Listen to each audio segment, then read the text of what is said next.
Hello, this is Dr. Paul Cottrell, and I'm recording this. This is a special coverage on hMPV, the human version. Just so people know, there's an avian version, there's a human version, and the human version seemed to have deviated from the avian version about 130 years ago. I am recording this on January 6th, all right? A lot is going on in Asia. Not much of it is being covered in Western news. It's really important to pay attention to what I have to say. All right.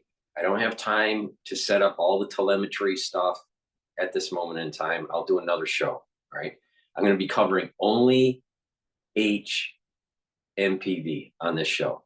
All right. We're going to do a cursory analysis of what is being said in the news and my take on it.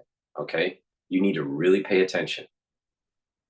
There is no cause for panic or fear at this moment in time, but there's a lot of unknowns. And if my spider sense is right, there's going to be cases in the United States. Now, again, I want to go over what is being published in the news. I also want to do a quick overview of what hMPV is. It's a metapneumovirus. Okay, it causes respiratory issues, and there's no vaccine and there's no viral treatment. It is relatively benign. It's been known since 2001. But the question is, why is there so many cases happening in China right now? As of this recording, I do not know of any whole genomic sequencing of hMPV from the cases in China or in India. My understanding is they're debating in India to do a whole genome sequence. The question is, because this is a RNA virus that's negatively sensed, there's lots of mutations that can happen. Okay, so the question is, has something changed? Now, what we do know is that the main receptor for the glycoprotein, the spike that's on the virus, so hMPV has a fusion protein, we'll call it F protein. It also has a G protein, which is a glycoprotein. The glycoprotein attaches to heparan sulfate receptor. It's a heparan sulfate receptor. The glycoprotein attaches, the G protein attaches to. Then the fusion protein helps with the virus to get into the cell. So the F protein and the G protein are really important in terms of mutations. But within the infected cell, lots of innate immune system capability of the cell shut down. I did 2 videos on this. Okay, you have an SH protein that shuts down the system. You have the G protein that shuts down the system, the P protein, you also have the hold on. There's like 4 different proteins that shut down the system. Hold on, let me just load up my PowerPoint here so I can remember which one, what was everything.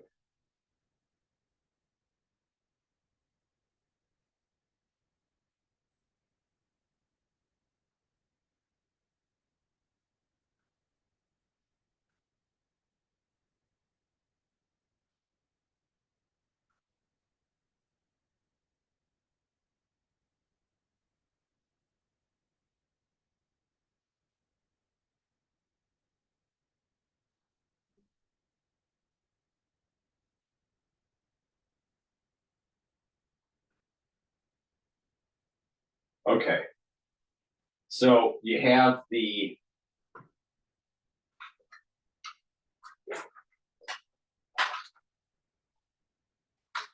the SH protein, shuts off the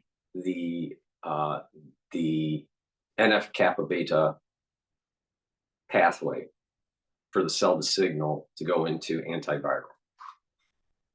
You have the G protein that is shutting off RIG1 and MDA5. And you have the P protein also shutting off RIG1, MDA5.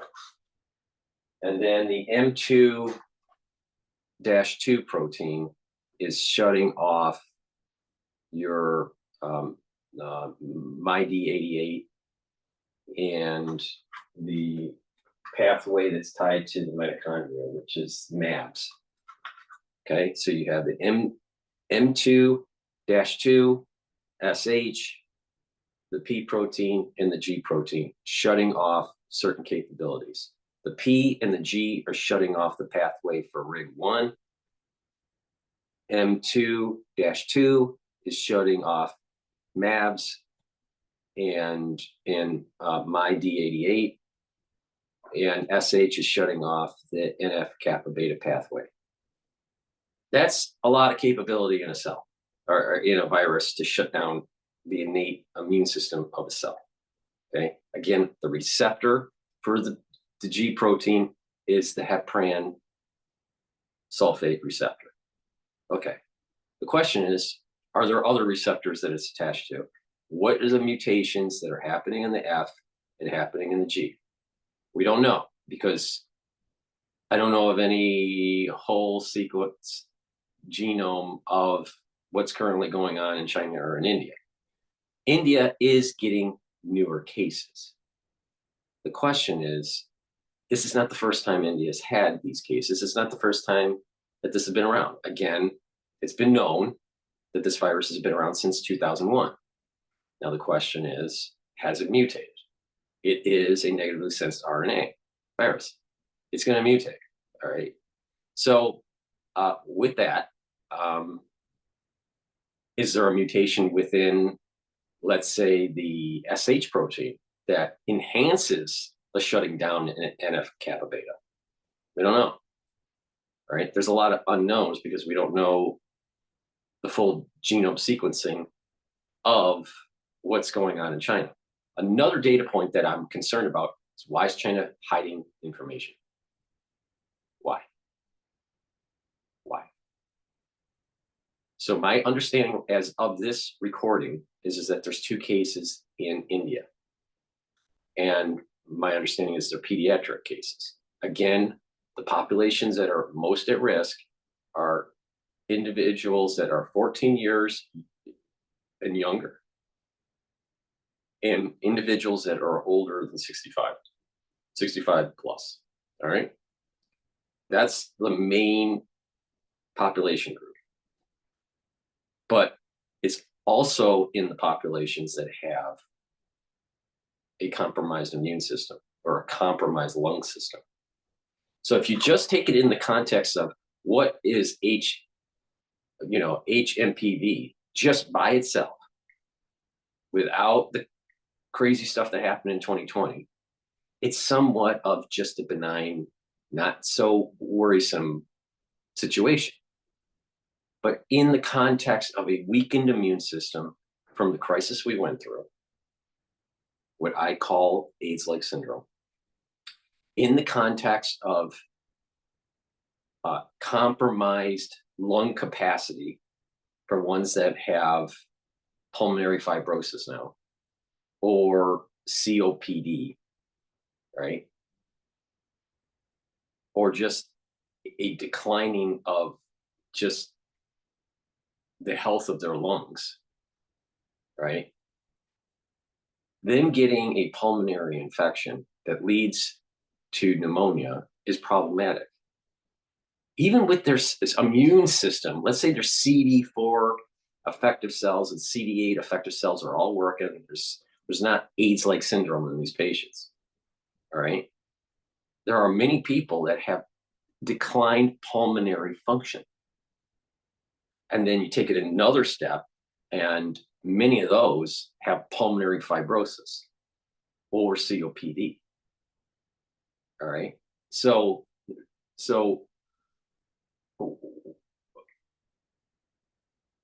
if you develop a pneumonia, if you contract a respiratory infection, a really bad case of the flu or hMPV, and it leads to pneumonia relatively quickly, it's going to be problematic for these patients.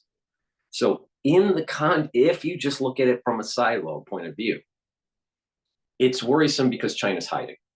And there seems to be cases that are just starting in India.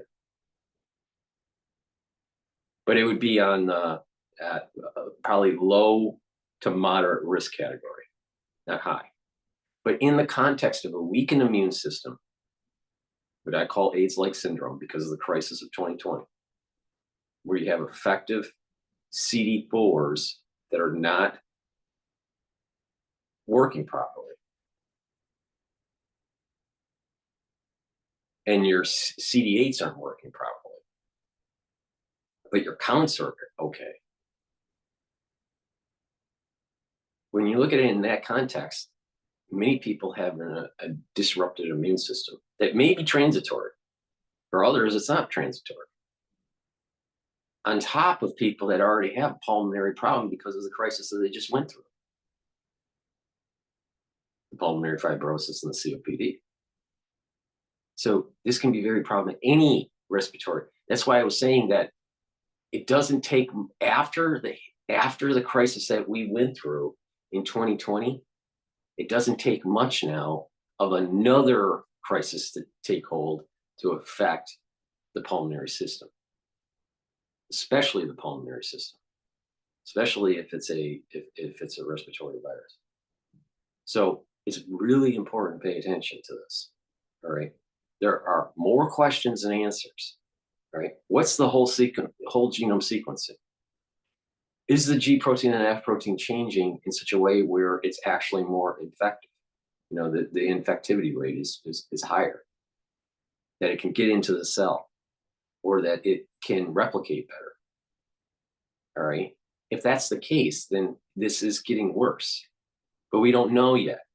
What we do know is there's lots of patients in China, and China's not sharing the data, and India now has it.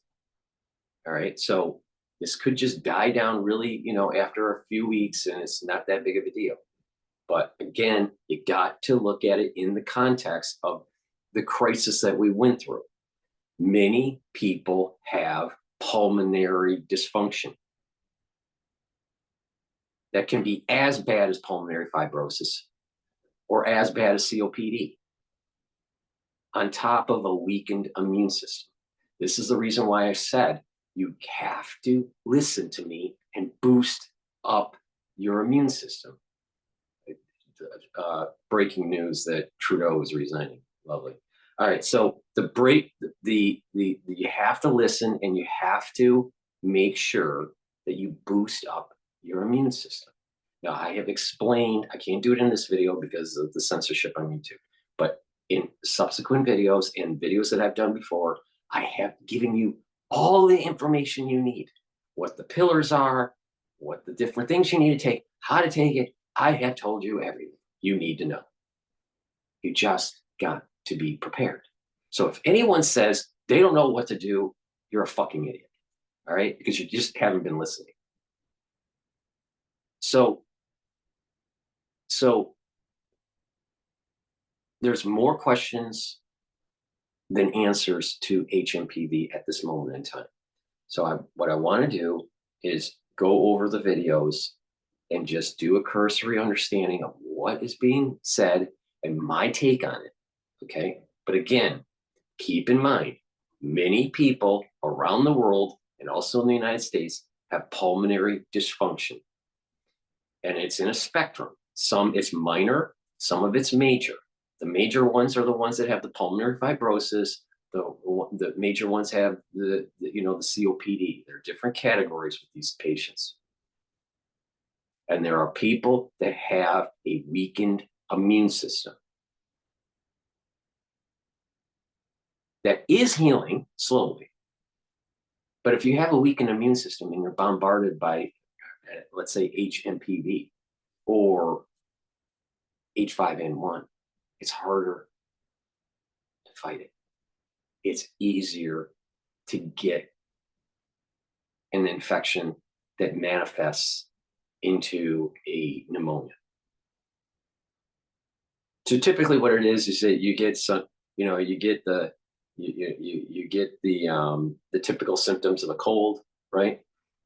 Right. And it may, if it's really bad, it may start showing the manifestations of bronchitis and then pneumonia, right? It's harder to breathe, right? That's usually the arc. Now, if you have a poor functioning lung now because of the crisis of 2020 and a weakened immune system, then it accelerating towards pneumonia is just faster versus someone that doesn't have a pulmonary problem, has a very strong immune system. Their ability to fight hMPV or H5N1 is much better to be able to clear the infection. So the manifestations of the pneumonia or manifestations of the bronchitis is less. But I've been saying this for 5 years. If you didn't prepare for your immune system, you are at fault for not being ready. Because I have warned people that this was going to happen. And it's looking like it's happening. Now the question is, what's the mutations? All right. hMPV baseline 2001 relative to now, what changed? Is there a change that something needs to be really looked at carefully? We don't know yet. All right. Other question is, has someone been manipulating hMPV? Has someone been manipulating Has someone been manipulating hMPV? I'll get it eventually. In the laboratory. Has there been lab manipulation or discovery that has been leaked out where they've been playing around with the glycoprotein or the fusion protein? And I suspect it is. But we don't know that yet. So it's really important to just get educated and prepare. Prepare. You need to listen. I've been saying, do simple exercises. If you've been doing these simple exercises, you've actually should be improving your lung function. If you've been listening to me and following the protocol, you've been boosting up your immune system. So you got to pay attention. If you're not doing it and something happens, the onus is on you. All right. Let's begin with doing the cursory view of this.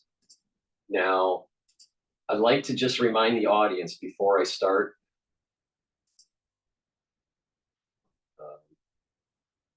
This is not playing. Hold on.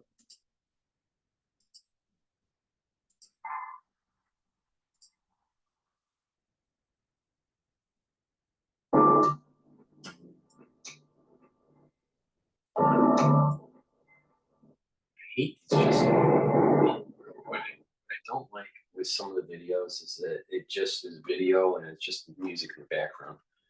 Okay, before I start, please help support my work by making sure you subscribe to all my channels. I have 4 channels on YouTube. I have Brighteon, Bitchute, and Rumble. Okay, I'm not saying these things for my health. All right, you need to listen. You need to listen. All right. So make sure you subscribe. There's going to be a lot of censorship that's going to be coming down the road here, all right, if hMPV is problematic. We don't know if it is. I'm not saying it is right now. I'm just saying that the risks are elevating, and there's an awful lot of people that have a suppressed immune system because of the crisis we're in. And we also have many people that have pulmonary dysfunction. That's a fact. All right. Now the question is, does hMPV manifest worse because of this situation in the society? And when it does manifest worse, when someone says, well, I'm healthy, I got a great immune system, I don't have pulmonary dysfunction, I don't have to worry.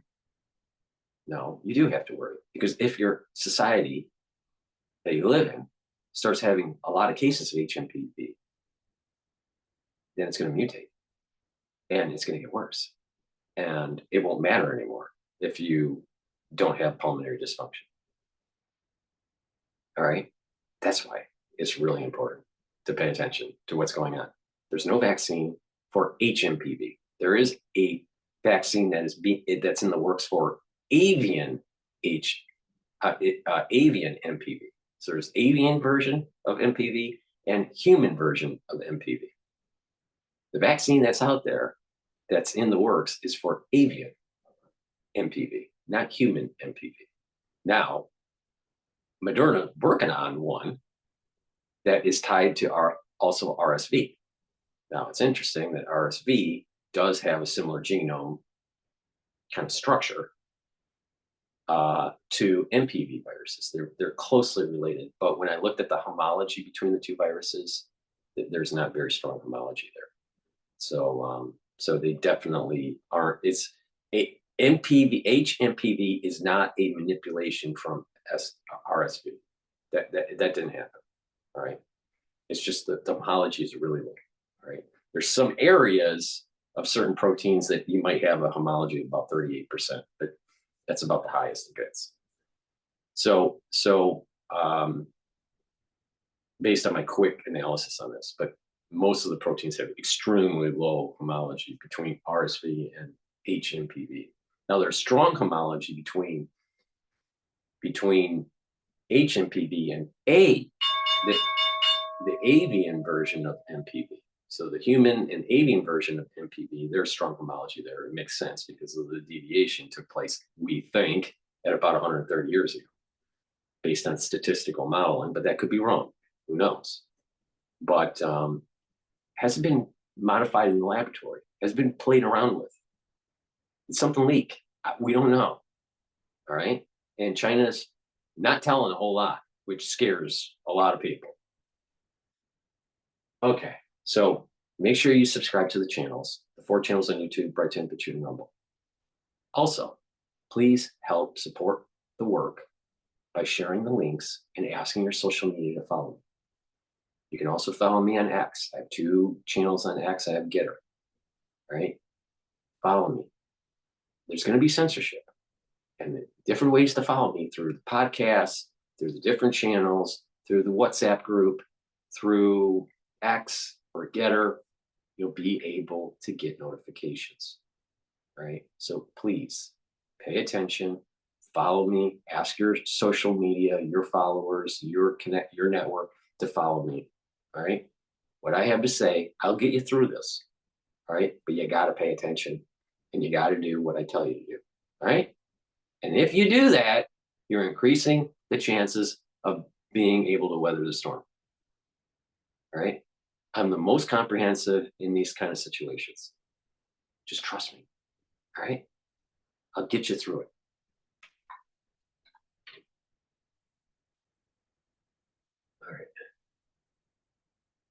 All right, this is Economic Times. Hopefully they don't have music in the background. Your barber gas works great, but he doesn't work like Wealthfront. Wealthfront keeps your investments working, optimizing them. The Ministry of Health has confirmed 2 cases of human metapneumovirus cases in Karnataka in India. These cases were identified through routine surveillance for respiratory viral pathogens under ICMR's ongoing efforts to monitor respiratory illnesses nationwide. While hMPV is already known to circulate globally, including in India, the ministry emphasized there has been no unusual surge in influenza-like illness or severe acute respiratory illness cases, according to the current data from ICMR and the Integrated Disease Surveillance Program. The 2 confirmed cases involved infants. A 3-month-old female infant diagnosed with hMPV following hospitalization for bronchopneumonia in Bengaluru, She has since been discharged. And an 8-month-old male infant who tested positive for hMPV on January 3, 2025. Now remember what, okay, so they're both infants, less than a year old. Remember I was saying that that group is going to be extremely problematic because their immune system isn't fully working yet. Right? It takes 6 months for it to really start to function. And it's that first year that that you got to be worried about. So this is playing right into it. 8 months and 3 months totally makes sense. All right. So they don't have really a good immune system to be able to fight something that is relative, that could be problematic for people and this is the reason why, that if you have a not working immune system, if your immune system is down for whatever reason, that it's more susceptible. All right. So so that's a data point. A data point is boom, weakened immune system, either because you're an infant and your immune system isn't developed yet, or you're an adult and you have a weakened immune system for whatever reason. So, and both patients had bronchopneumonia. All right, so bronchopneumonia. All right, so we have patients that have pneumonia, bronchopneumonia, young, in India. Those are the facts.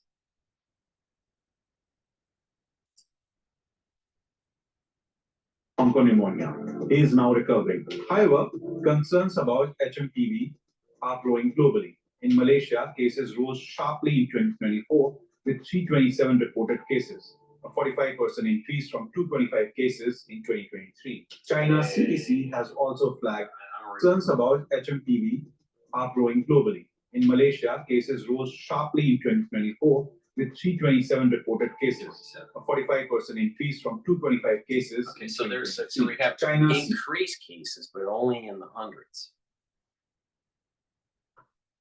from prior year in Malaysia. So we have a low case count. He has also flagged hMPV as concern, particularly for children, immunocompromised individuals, and elderly, who are more susceptible to severe outcomes. According to a study published in Lancet Global Health, 1% of acute lower respiratory infection related to deaths in children under 5 can be attributed to hMPV. Currently, there is no vaccine or specific antiviral. Here's the problem: is the data sets for that analysis is assuming that was. Here's the problem: is a lot of the data that's coming in, what's the percentage of certain things hurting you? Right, certain pathogens may be hurting you. That's like a pre-COVID kind of. A lot of that data is pre-COVID data. The question is, how much did COVID change the dynamics of other pathogens and the susceptibility of those pathogens because of the pulmonary dysfunction and because of the weakened immune system or the AIDS-like syndrome? Okay, there's not a lot of data on that. Dynamics probably have changed. Okay, so all right, so we have 2 patients, pediatric, 3 months and 8 months old, in India, bronchopneumonia, and they recovered. And then there are a surge of cases in Malaysia in the 300s. Treatment for hMPV. So now let's delve deeper into what hMPV is, its symptoms, how it spreads, and the steps you can take. I want to make sure you said starting with what is HMPV. Under published in Lancet Global Health, is individuals and elderly who are more susceptible to severe outcomes. According to a study published in Lancet Global Health, 134 cases, a 45% increase from 225 cases in 2023. China's CDC has also rose sharply in 2024 with 327 reported cases, a 45% increase from 225 cases in 2023. China's CDC are growing globally. In Malaysia, cases rose sharply in 2024 with 327 reported cases, a 45% increase from 225 cases in 2023. China's CDC has also flagged hMPV as concern, particularly for children, immunocompromised individuals, and elderly, who are more susceptible to severe outcomes. According to a study published in Lancet Global Health, 1% of acute lower respiratory infection related to deaths in children under 5 can be attributed to hMPV. Currently, there is no vaccine or specific antiviral treatment for hMPV. So now let's delve deeper into what hMPV is, its symptoms, how it spreads, and the steps you can take to protect yourself. Starting with what is human metapneumovirus or hMPV. First identified in 2001, hMPV is part of the Pneumoviridae family. It's a respiratory virus that causes both upper and lower respiratory infection. While most people experience flu-like symptoms, vulnerable groups like young children, older adults, and immunocompromised individuals can face more severe complications, including bronchitis and pneumonia. So here are the symptoms you need to watch out for. Common symptoms of hMPV include cough, fever, nasal congestion, shortness of breath. In severe cases, these symptoms can progress to bronchitis or even pneumonia. The incubation period typically lasts 3 to 6 days, and recovery can take several more days, depending on the severity of the infection. How does hMPV spread? hMPV is highly contagious and spreads in multiple ways. These are through droplets from coughing or sneezing, by touching contaminated surface, and then your mouth, nose, or eyes, through close personal contacts like handshakes. The virus can remain active on surfaces at room temperature, making hygiene a crucial part of prevention. In temperate climates, hMPV circulates seasonally, especially from the late winter to spring. Here are the preventive measures. There is currently no vaccine or specific treatment for hMPV, but prevention is key. Here is what you can do. You should wash your hands frequently with soap and water for at least 20 seconds. You should avoid touching your face with unwashed hands. You should clean commonly used surfaces like doorknobs and toys. You should stay home if you feel sick. If you or your children are showing cold-like symptoms, practice good respiratory hygiene. Cover your mouth and nose when coughing or sneezing, and avoid sharing utensils or kissing others. Testing and diagnosis. If you suspect an hMPV infection, consult a healthcare provider. Diagnosis typically involves testing respiratory secretions through advanced techniques like nucleic acid amplification tests or immunofluorescence. How big a threat it is? According to CDC, hMPV can be deadly for those with underlying health conditions. For children under 5, the virus accounts for 1% of acute lower respiratory infection-related deaths globally. Without a vaccine, treatment is currently limited to managing symptoms, making awareness and prevention more critical. As cases continue to rise globally, the question here, and I'll finish this video pretty soon here, but the question is, did something change on the glycoprotein and did something change on the fusion protein as cases are spreading in China? Seems like it's slightly moving towards India, but this is endemic, all right? hMPV has been known since 2001, and it does circulate, but it's a kind of a low circulation, right? There's other viruses that are more common, right? The question is, why is China hiding? What's going on with hMPV in their country right now? Did something change, either as it's circulating in the population in endemic form or lab manipulation? And the worry that I have is that, again, when you look at the data from this, from the WHO, they'll say, well, it's just 1% of the population for patients at risk, pediatric and elderly. Okay, but that's in the context of a world pre-COVID. In a context of post-COVID, where you have many people that have pulmonary dysfunction, either through pulmonary fibrosis or COPD, or just worsening pulmonary function that hasn't really truly manifested into a COPD or or or, or pulmonary fibrosis yet, they're not going to be able to weather a bronchopneumonia infection as well. And also in the context of a weakened immune system. So this data pre-COVID may not be fully correct now in a post-COVID era. And this is why I was saying, like almost 2 years ago, that the aftershock of the COVID era is going to echo, because it's caused problems in the society in terms of a weakened immune system and pulmonary dysfunction. And this is where the doctors are totally missing the boat. They're looking at a data set. When they're looking at this stuff, they're looking at data sets that are primarily pre-COVID data sets.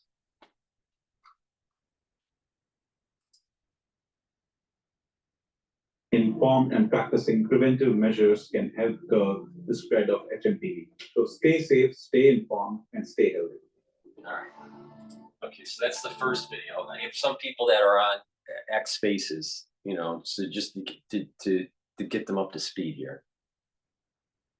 hMPV is a human metapneumonia virus that comes off of an avian metapneumonia virus. The split seems to be about 130 years ago, maybe a little bit more, maybe 200 years ago. But that's using statistical modeling, and maybe that's accurate, maybe it's not. All right. The first case of hMPV, the human version, was in 2001. The first detection of avian version of MPV was in the 1970s. And there are 4 proteins that shut down the immune system with this virus. And this is the reason why, for children that are very young, let's say months old, the 2 cases that happened in India were 3 months and 8 months. Well, the immune system is not robust enough, right? And the infant is depending on the antibodies that it's getting from the mother through breastfeeding. Now, after about 6 months, their immune system starts to kick in. But that first year is problematic. And children, anyone that has had children, know that children get sick all the time, and that's how they build up an immunity. All right. So that's what's going on with the pediatric patients, 3 months and 8 months old in India with hMPV. And they ended up getting bronchopneumonia. Okay. Now, with these 4 proteins that are in the virus, it shuts out the innate immune system in the cells. So if you have someone that has an immune system that isn't working properly for the adaptive part of the immune system, because you have an innate and an adaptive. Children that are really, really young, their adaptive isn't online yet. People that are older, their adaptive immune system starts to wane, independent of COVID. All right. COVID just makes everything more complicated. So the COVID era. So, all right. So you have a virus that's in the cell that's shutting down the innate immune system in the cell with 4 proteins. The SH shuts down the NF-kappa beta. You have the P protein that shuts down RIG1. You have the G protein that's shutting down RIG1. You have the M2-2 that's shutting down the pathway through MABs. The mitochondria signals that tell the cell to go into antiviral mode, all right, and to try to go into apoptosis. And then you also have M2.2 protein in the virus that shuts down MyD88, all right, and that shuts down another pathway to prevent the cell to go into antiviral mode. So there's a lot. So when you have a weakened adaptive immune system, you can understand that these proteins, by shutting down the innate immune system, why it's problematic for the elderly and the pediatric patients.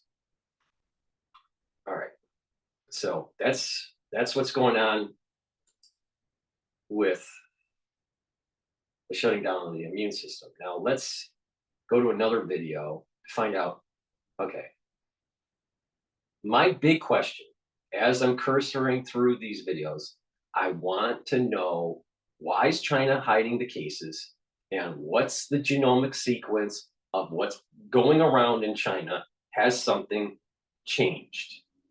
We don't know the answer to that, but those are two big questions that need to be answered, because I suspect that if there's a big surge in China, as what the Indian news is saying, if that's the case, if that's the truth, why is there a gigantic surge in hMPV in China? Why? This is an endemic thing that's relatively low cases. So either it's changed, glycoprotein mutated to attach to the heparan sulfate receptor, or maybe attached to it has an affinity to another receptor that we don't know about. Maybe the fusion protein became more functional, more robust. Maybe something within the innate immune system with the SH protein changed. Who knows? Did something change because of just circulation, or was there a lab manipulation? These are questions. They're not answers, but something is happening. What is it?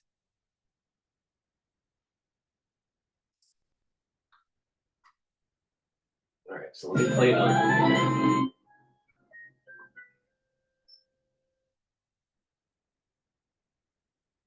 Entire commercials.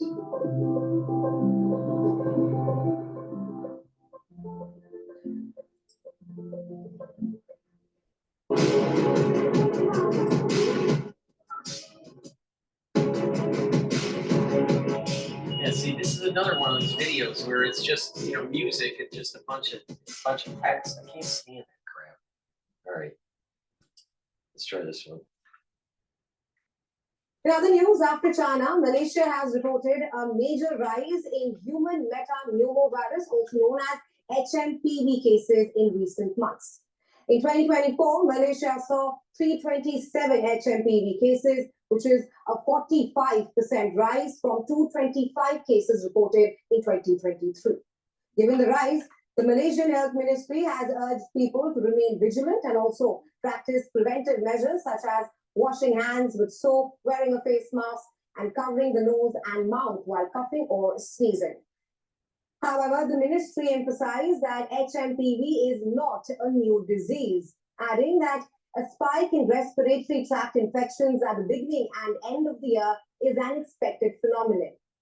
Concerns over hMPV began after China's Disease Control Authority recently piloted a monitoring system specifically for pneumonia of unknown origin, anticipating a seasonal spike in infections. The move further prompted neighboring countries to monitor the situation closely. And India has also urged the World Health Organization, WHO, to share timely updates. In a statement, however, India's Ministry of Health and Family Welfare said that the situation in China is not unusual in view of the ongoing flu season in the country. However, it informed the Indian Council of Medical Research, the ICMR, that it has already put a strong surveillance system in place to monitor influenza and severe acute respiratory illnesses. Meanwhile, the health authorities in capital city New Delhi have issued guidelines to ensure preparedness for potential health challenges. Hospitals have been instructed to promptly report influenza-like illnesses and severe acute respiratory infection cases as well. Strict isolation protocols and the use of universal precautions for suspected cases have been made compulsory in New Delhi. I mean, I'm gonna bring up the elephant in the room here. All right, if this takes hold and there's something serious about it through the mutation or some sort of lab manipulation, the probability of another fucking pandemic in the world during a Trump administration is like the probability of that is almost fucking zero. There's a takedown that's happening here. Only if this is really taking hold in Asia. So we got Malaysian cases. We have a couple cases that are pediatric in India. There's a bunch of cases, and we don't have a lot of clarity on what's going on in China. So if it's real, this is orchestrated. If it's endemic and there's some sort of mutation, this is probably going to flare up and then die down. So what's going on? But I'm telling you, if you take it from the point of view of just silo thinking, and you just look at hMPV and just the virus and just these cases, you know, then it's probably flare up, die down. But if you take it in the context of a post-COVID era and the weakening of certain patients because of their immune system or pulmonary function, it becomes more problematic. And we know that there were an awful lot of fucking cases in India. We remember all the bodies that were being burned, don't we? All right, so you can't silo think this. Now take it another step. What are some of the other data points that are going on with the national security state? China's already ramped up during the speech for the new year about wanting a unified Taiwan. You think that's going to go really well with the hegemonic power with the United States? No, I don't think so. That whole 9-dash line in that theater, well, guess what? Malaysia is a part of that. Is there something going on here?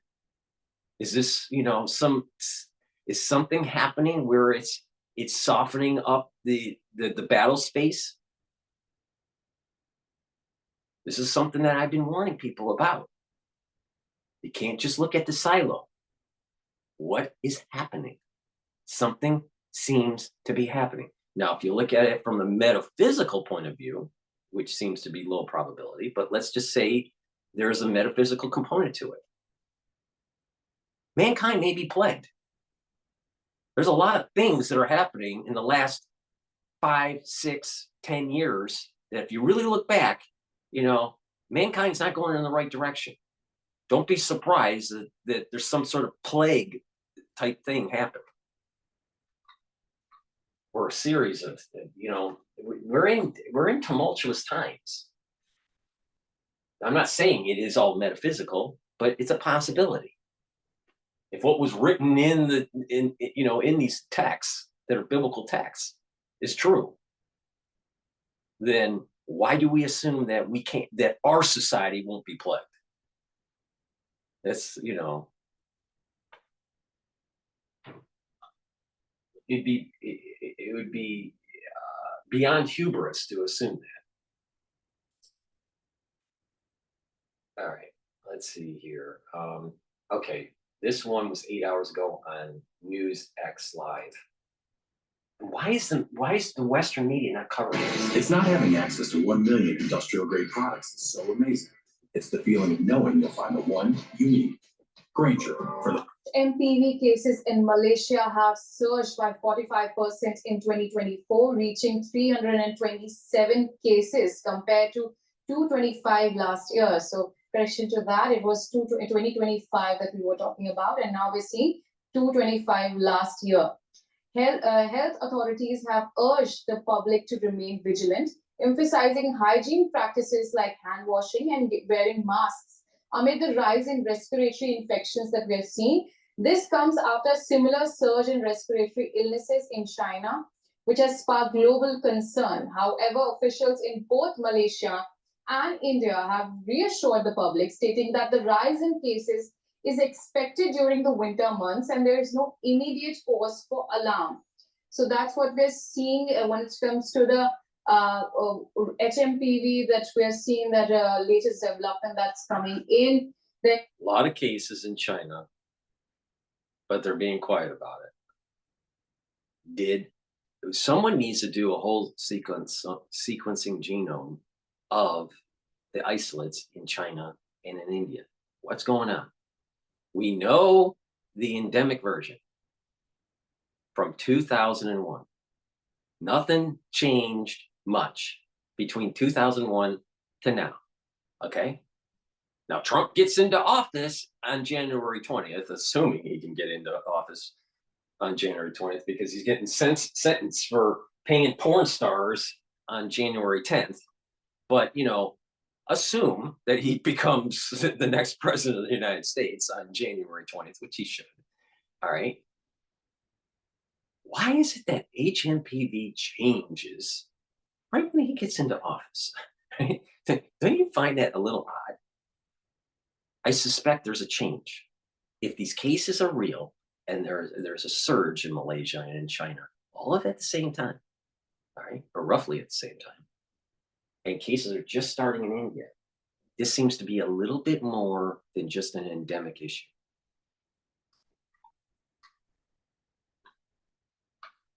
And another aspect to this is, wouldn't Big Pharma want the Western world to hear about this, to kind of like push along the RSV MPV combo that Moderna is developing?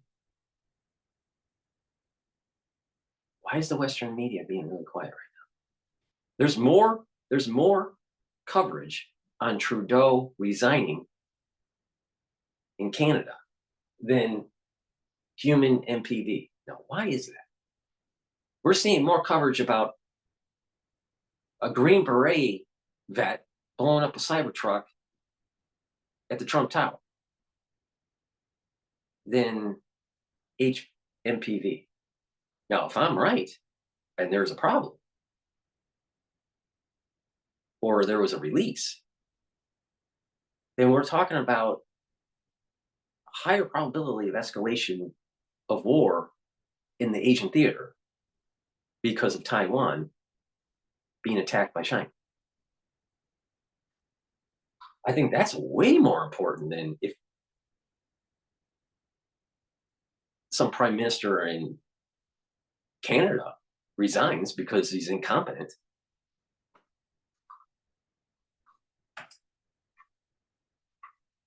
Been a huge surge in Malaysia as well. Brian, what are the details that are coming in with the hMPV cases in Malaysia and the surge that is taking place? Yes, Malaysia has reported a sharp increase in the human metapneumovirus cases, with now 327 infections recorded in the last year, and even a 45% increase happened in the previous year as well. Now, this comes amidst a wave of respiratory illness reported globally, including a surge in China. And even the Malaysian health minister has urged the public to remain vigilant, emphasizing the importance of maintaining. Okay. There's a surge in China, there's a surge in Malaysia, there's people that are moving around during the holidays. All right. This is an endemic virus that can flare up in a locale and then die down. So it seems to me that if this was a non-problematic virus, I'm just thinking through this, all right? Just pay attention, you know? So there's 327 cases in Malaysia, but there was 225 last year. So forget about the percentage surge of 45%. Just look at just absolute numbers. Because sometimes percentages don't tell the full story. So 327 in Malaysia. An endemic case is at around 225.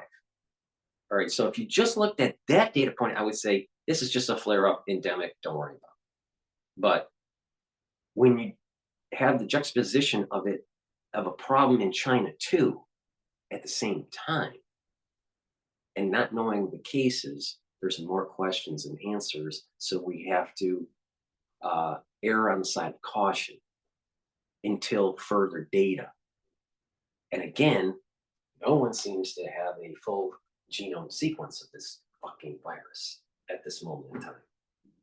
Compare it to the 2001 variant, and maybe we'll find something about the G protein and that protein that I suspect has mutated. taking and adhering to safety measures to now curb the spread of respiratory infections. Now they have recommended precautions including regular hand washing, wearing face masks, and even covering the nose and mouth when coughing or sneezing. And despite the spike, also authorities have reassured citizens that such increases are expected during winter months, and even in China, similar peaks and respiratory illness have led to viral images, videos of crowded hospitals with mask restrictions. However, Chinese authorities have also described the situation as a winter occurrence and emphasized that it remains safe to travel as well. All right, Brian. Let me find another video here. Watch why Japanese people eat white bread. All right, let's see here. Okay, this is CNN News 18, 7 hours ago. Now, I don't know why they call it CNN News 18. Maybe it's like a local affiliate or something. I don't know. They don't look like they're part of CNN. Welcome back. The Indian Council for Medical Research has detected 2 cases of the human metapneumovirus, or the hMPV, in Karnataka. And this happened while there were routine surveillance happening. Now, the ICMR has also saying that, and has given an assurance that the surveillance systems are robust and there is still no unusual surge in these cases in the country just for now. The details of the detected hMP cases are as below. The first case that was detected in Bengaluru was in a 3-month-old female infant. She was diagnosed with hMPV after being admitted in a hospital in Bengaluru with a history of bronchopneumonia. The baby, in fact, has been discharged after receiving treatment. The second case was an 8-month-old male infant who tested positive for hMPV on the 3rd of January this year after the child was admitted to the same hospital in Bengaluru with a history of bronchopneumonia. The infant is presently recovering. So these are the details. So, of the cases for infants, because their adaptive immune system is not, online yet, that it's not surprising an endemic infection could take hold in an infant or in the elderly. That's not surprising. So the cases in India may be a nothing burger. Okay. What's not a nothing burger is what's going on in Malaysia and China. All right. Because there's no contact. My understanding is there's no contact tracing of the cases of the infants to Malaysia or to China. So these infant cases could be just an endemic thing. But again, this is the reason why it's so important to do the whole genomic sequencing. Being detected, and this did raise some concern amid the outbreak in China, but the health ministry has said that there is no unusual surge of this virus, and India is closely monitoring the situation as far as hMPV is concerned. There has been many cases of the infection in India, and the Indian government and the Union Health Ministry also giving an assurance there is absolutely nothing to panic. There is no serious concern. There is no surge in hMPV cases just as yet, and that Indian government is very well equipped to handle the situation. Let me go straight across now to Sharon for more on this. Sharon, so words of reassurance coming in from the Union Health Ministry. 2 cases have already been detected. It did, spark some concern given the outbreak in China. But what's the latest that you're hearing from the Union Health Ministry and the central government? Well, the Union Health Ministry maintains that as far as the hMPV cases are concerned, we are well equipped to handle the situation. And as far as the cases of hMPV infection is concerned, it is not the first time that India will be facing the infection. It has been in the country for years altogether.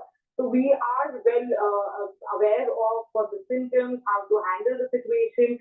But of course, if the infection spreads and it is not possible to contain, then it will become a burden on the health facility. So to avoid any sort of such vast infection spread is what right now Health Ministry is monitoring the entire situation. They are in touch with all the states and the UTs. They have asked all the states and UTs that wherever they are getting any influenza-like illness or severe acute respiratory illnesses, those cases need to be reported. There is a ministry dashboard called ISCI. So all the cases need to be uploaded there by each of the states and the UTs. And there are also precautions that has advisory that has been sent to all the states to ensure that they are implemented on ground, like isolating the person who is infected with ILI or SARI infections. And apart from that, any case that is in fact turning positive of hMPV, that also needs to be informed to the redundancy and accordingly the precautionary measures need to be taken.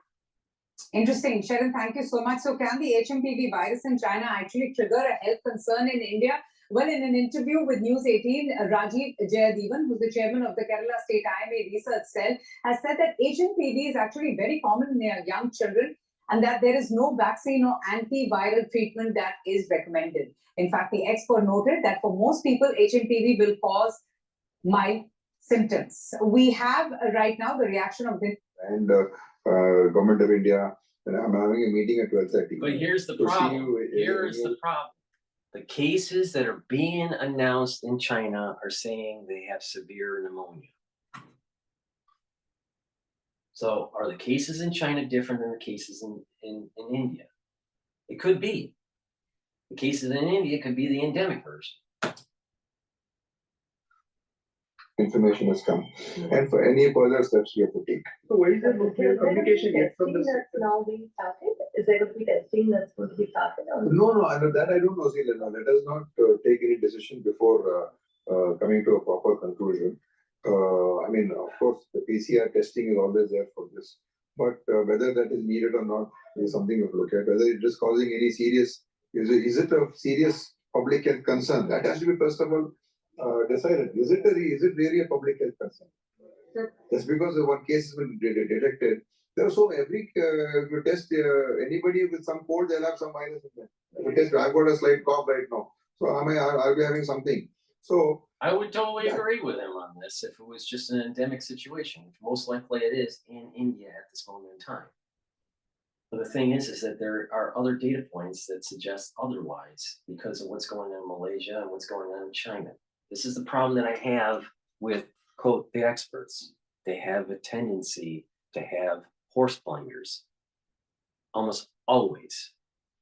And just by the luck of the draw, all right, their prediction may be correct because they're working with a normally distributed situation and they're just looking at the probability. And this is just, that if you look at it just on average, yeah, this is probably an endemic situation in India. But what's going on in China and Malaysia? Because it doesn't look like it is endemic.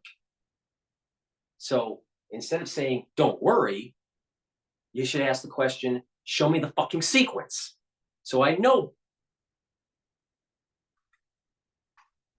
This is the problem with these experts. The black swan is happening. That is something we have to take a decision. Based upon that, then we can take further decisions. So why is there no clear communication from the center in regards to the testing in NIV Pune? I don't think we should be simply testing when, unnecessarily how many, for every person with cold and cough, you start testing, then, what is the use of all that? I don't know the strain of this. But this is our own, these are all local strains which have been there. Whether China, we should also first know what is the strain that is there in China. That information has to come. So whether do they have it or not, I do not know. Exactly. So let us see. I think maybe I can give you more clarity after the meeting gets over. And I will not want to blame anybody. But of course, we all have to be careful and take whatever necessary, which is there for all, any viral or any bacterial diseases. If we are careful, it's better for us. To wash our hands, to maintain some distance, especially if you've got symptoms.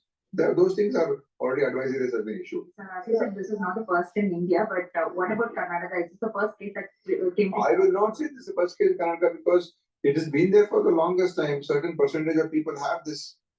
Every time if you go to a detailed testing, in Baptist hospital, they have tested them and they're private hospital. How to turn a chilly 50-degree room into a comfortable 73 degrees in 90 seconds. This jet engineer just discovered how. And they're private hospital. So we can't call it a first case at all anywhere in the country because it is already there. This may have been, they may have tested for this particular thing and it's been detected, that's all. But it's not that it's the first case. So one of your Congress MLAs, Mr. Raghavendra Vittal, has made a statement today that there isn't enough money for development because of the guarantees. This isn't something. No, I do not know in what context. And again, like I said, all, people from that region are getting the maximum fund. This physician in India isn't looking at it from the context. You know what? You had a society that went through a major crisis in the COVID era. And you have a big part of the population in your country that has a weakened immune system and pulmonary dysfunction. So if an endemic thing that starts to spread that seems to be benign, usually in a pre-COVID era, could become not benign in a post-COVID era. And this is the reason why I was saying that the aftershock of the COVID experience needs to be paid attention to. Oh, we just had, it's just endemic. It's just endemic. It was, we had this in 2010. Things have changed since 2010. And again, we don't know if things have mutated in China or Malaysia. What's the sequence? I suspect that if this surge in Malaysia and China is not the garden variety endemic version, most likely the G protein or the F protein, or maybe both, have mutated.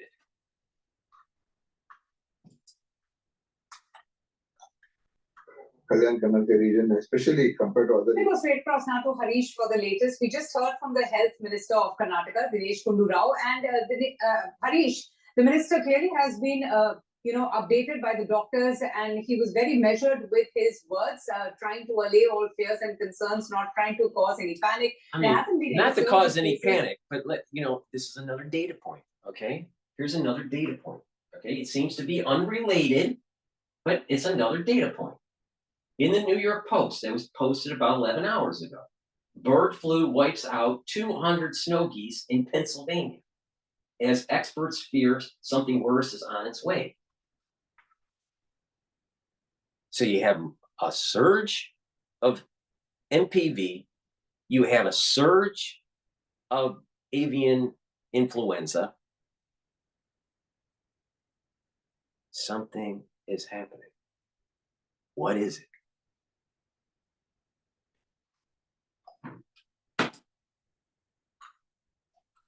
Two cases have been detected in Karnataka. So what's next for the state government?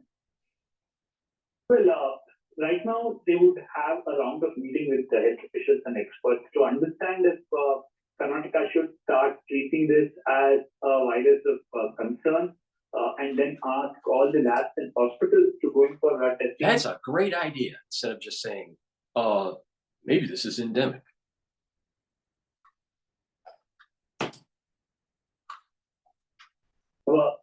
There is acute respiratory influenza, such cases. And at the same time, as the minister is saying, there needs to be a decision taken on whether this should be treated as a public health concern or any other seasonal. Going back to the bird flu thing, these deadly birds suspected in Allenton, as hundreds of geese dropped dead. So this Allenton must be the city within Pennsylvania.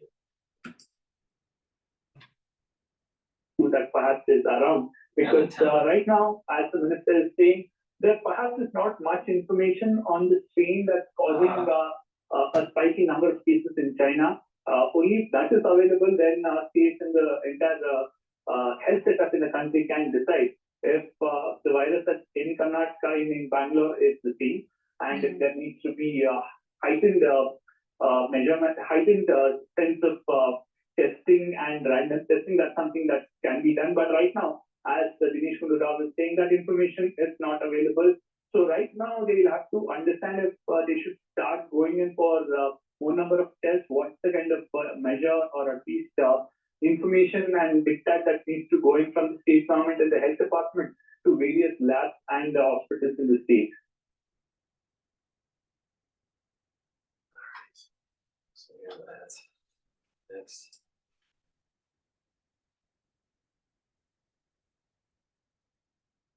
Oh, there was one that I saw that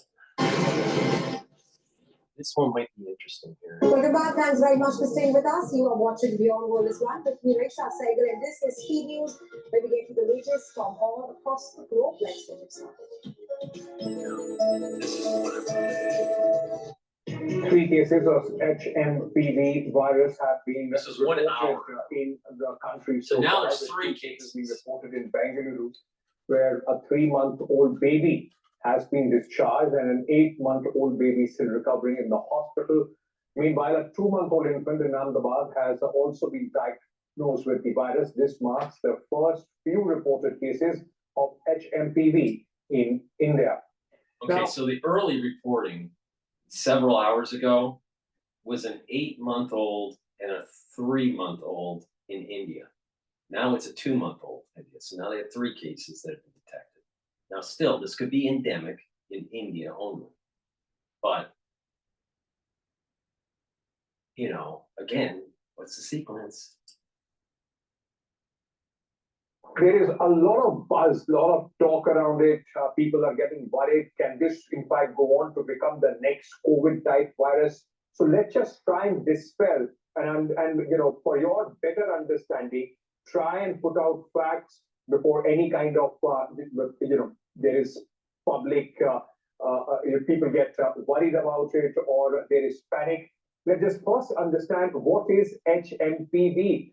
Now, this is the human metapneumovirus, a respiratory virus. It has mild to moderate flu-like symptoms, prevalent during the winter, and it's transmitted through direct contact. Most people recover with rest and hydration like you do with any flu. Incubation period usually is between And 3 to 6 90% of this data that he's referencing is a post-COVID. It's a pre-COVID era data set.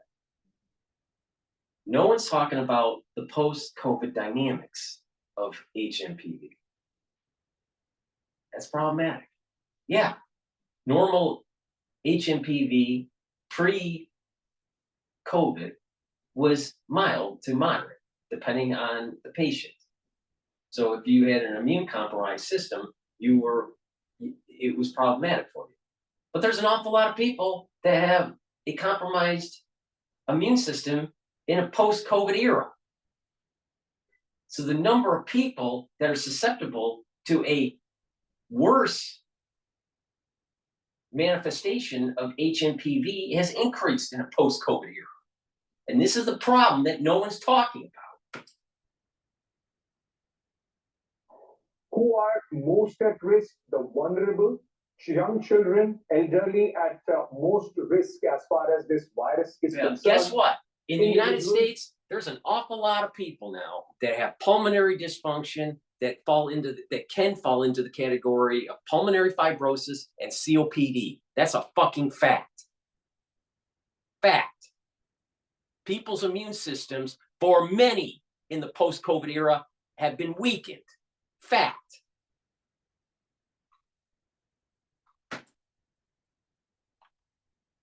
Compromised immune systems.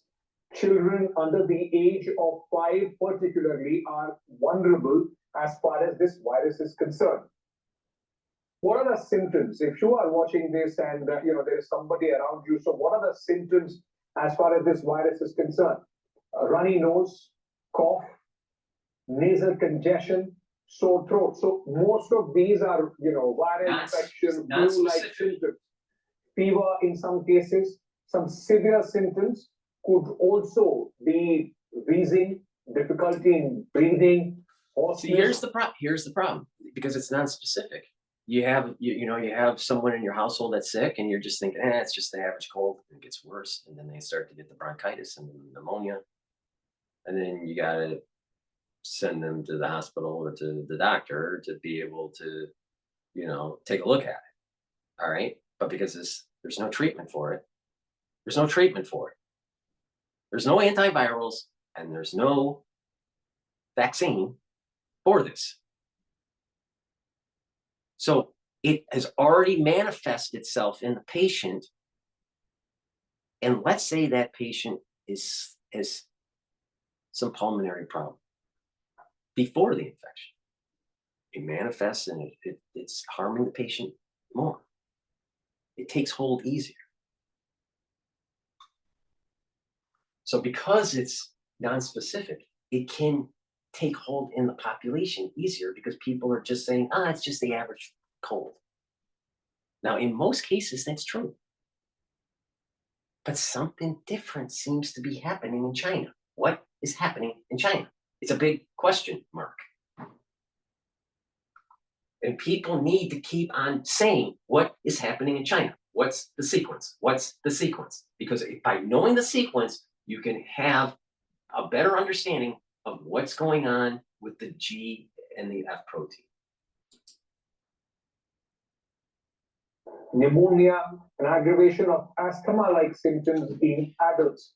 Now, just to recap, where are we as far as this virus is concerned in India? So far, there are 3 cases which have been reported in India. 2 infants from Bengaluru, one has been discharged, the other is recovering, and 1 infant from Ahmedabad. Let me also underline this, ladies and gentlemen, though, of course, people need to be careful, but there is no immediate panic as far as this is concerned, because so far there hasn't been any casualty or, extreme cases which have resulted in death as far as this virus is concerned. Now, what has the government said on this? The ICMR has said there is no need to worry. Same mistake happened during the COVID era. People were saying that as the cases were starting, the death cases started to go down, but the infection went up, and they were just going, well, the death rate went down. There's more and more people that are catching it, but they're not dying from it. But the thing is that there are components within the virus that actually shut down your P53 tumor suppressor pathway. Oh, yeah. So just because you don't die from it doesn't mean you're not going to have something later down the road. And oh, by the way, once you catch SARS-CoV-2, you don't clear it. It's in your body forever.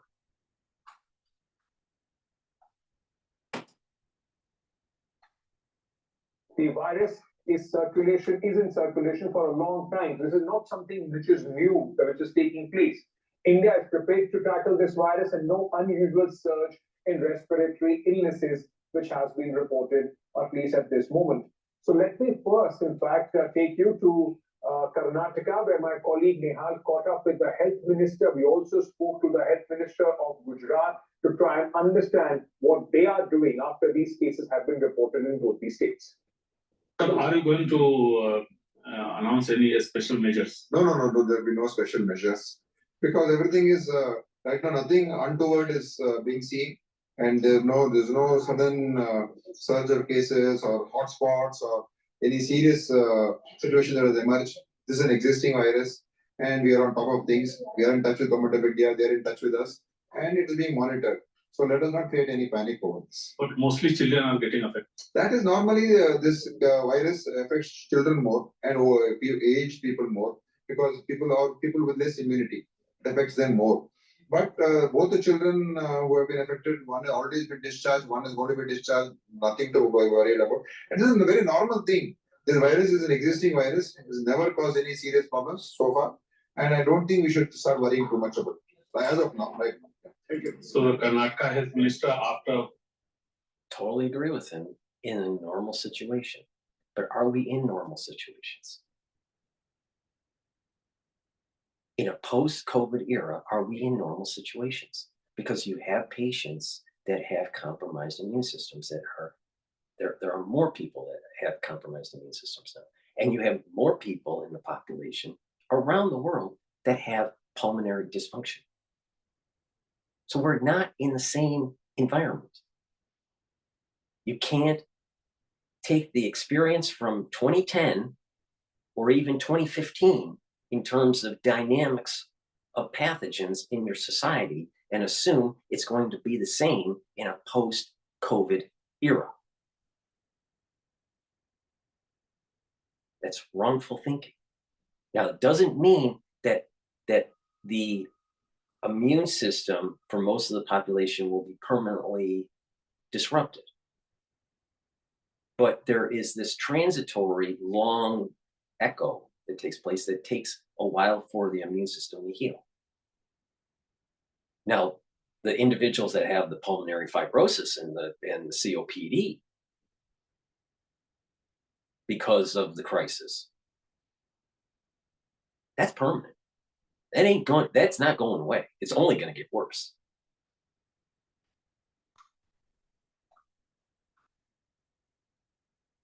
So the question is there something different that's going on in India compared to China? Or has it, whatever's going in China finally reached India? We don't know. In meeting with top officials here at Arogya Sabha, the Health Directorate has decided not to issue any special guidelines to check this virus, because there is no cluster has been found here. It is not, there is no such at all, and that is why the health minister said there is no need for panic for the general public. All measures are in place. Only they have to keep themselves warm, and those who have poor immunity, they can be attacked by this virus, so they have to be more careful. With camera person Govind Murthy and Halkit Bhai for NDTV. 2 मास का बच्चा जो डूंगरपुर राजस्थान से आया था सारवार के लिए, उसमें ये डिटेक्ट हुआ है और उसको सारवार के अर्थे अहमदाबाद भेजा गया है। तो गाइडलाइन है क्या क्या करना है, क्या क्या नहीं। सर्दी और बसंत के मौसम के शुरुआती दिनों में अधिक है। Welcome back. Thanks very much for staying with us. You are watching Beyond World is One with me, right? Okay, let's take a look at this. This is ANC 24/7. This was 10 hours ago. This is specifically talking about China. So let's open the year by making sure that consumers, constituents, Filipinos get the right information. So posts have been spreading that there's the alleged human metapneumovirus, or the hMPV. The outbreak in China is now in the Philippines. Una, ano ba ito? At totoo bang walang outbreak pa dito? Yes, no. Una-una ka rin, no? This is a virus. I got to skip that because they're speaking different language and I'm English. All right. 16 minutes ago, India Today. hMPV virus cases in India. This is the infant case, which we know about. I want to know what's going on in China. All right, we know a lot about what's going on in India now, in Malaysia, but what's going on in China?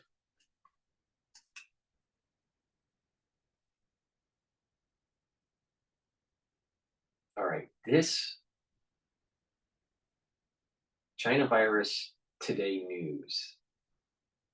Correct. Oh my God, I just found out that my data is all over the dark web. So I found this tool that does a scan of the dark web and shows you if your info is being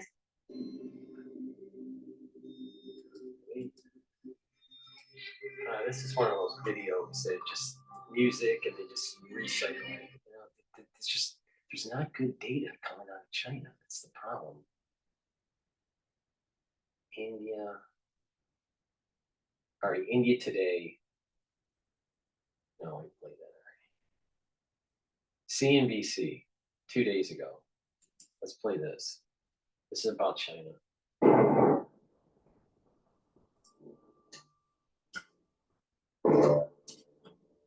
纳米比亚刚果布乍得。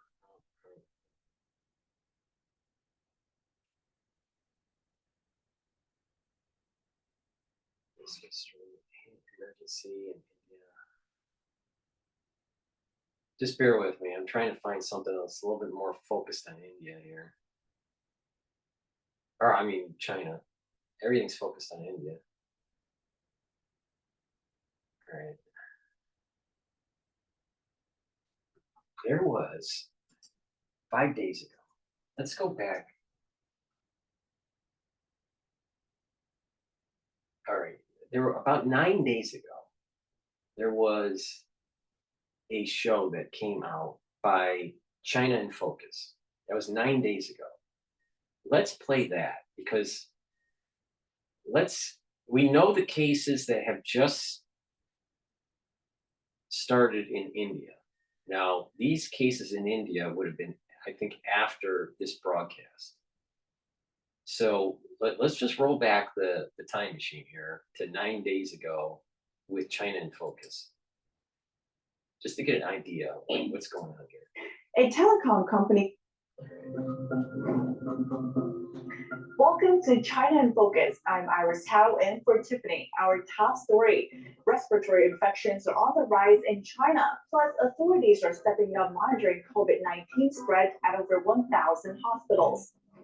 A Chinese Communist Party-controlled telecom company petitions to stay in the U.S. market, but a U.S. appeals court is saying no. Why is a victory for the FCC?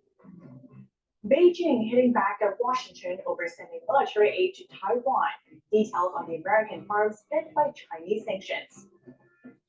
And the Chinese regime has been using a UN resolution to isolate Taiwan on the world stage. What's behind the strategy? And once you delegitimize a country, it's a lot easier Now, for that country. Just my take on China in Focus and NTD, I've always viewed it as kind of like a CIA operation, all right? But it doesn't mean you can't listen to it. I just like, but a lot of times they spin it pro-Washington consensus, all right? But is there a gem in here that we can mine up? To be subsumed by a larger country.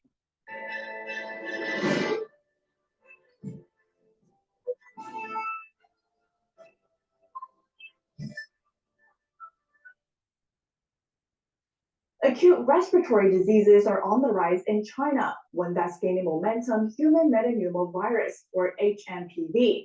Chinese authorities are also stepping up monitoring of COVID-19 and flu infections. And Chinese CDC data shows more people are testing positive for hMPV infections, especially those under 14 years old. Authorities did not list total infection numbers on the website. hMPV is a respiratory disease that infects the upper and lower respiratory tracts. Its symptoms appear similar to catching a cold. As of now, no vaccine or medication is available to treat this disease. Okay, now remember, this is hitting the upper and lower respiratory. And let's say that MPV is spreading and it's relatively moderate in terms of severity for most people. So most people would say, oh, it's no big deal. It's just like a cold. But let's say, remember what I said before. If you have a mild cold for 5 to 7 days, very mild cold, and you clear it after 7 days, it takes 2 to 3 weeks to remodel your tissues. So it takes roughly 3 weeks after you clear the infection to heal your tissues. So that's 1 month where you were sick for 1 week and to heal for 3 weeks. Now you would say, well, I feel fine after maybe the 8th or 9th day, but your body needs time to heal the tissues that have been disrupted somehow. Now, if you start having bronchitis, it takes a little longer. If you start having pneumonia, it takes even longer. So you may be able to breathe and you feel much better, but it takes weeks to remodel the damaged cells. So this MPV starts to spread around the world. And let's say it's just mild infections for the elderly and for the pediatrics. Okay?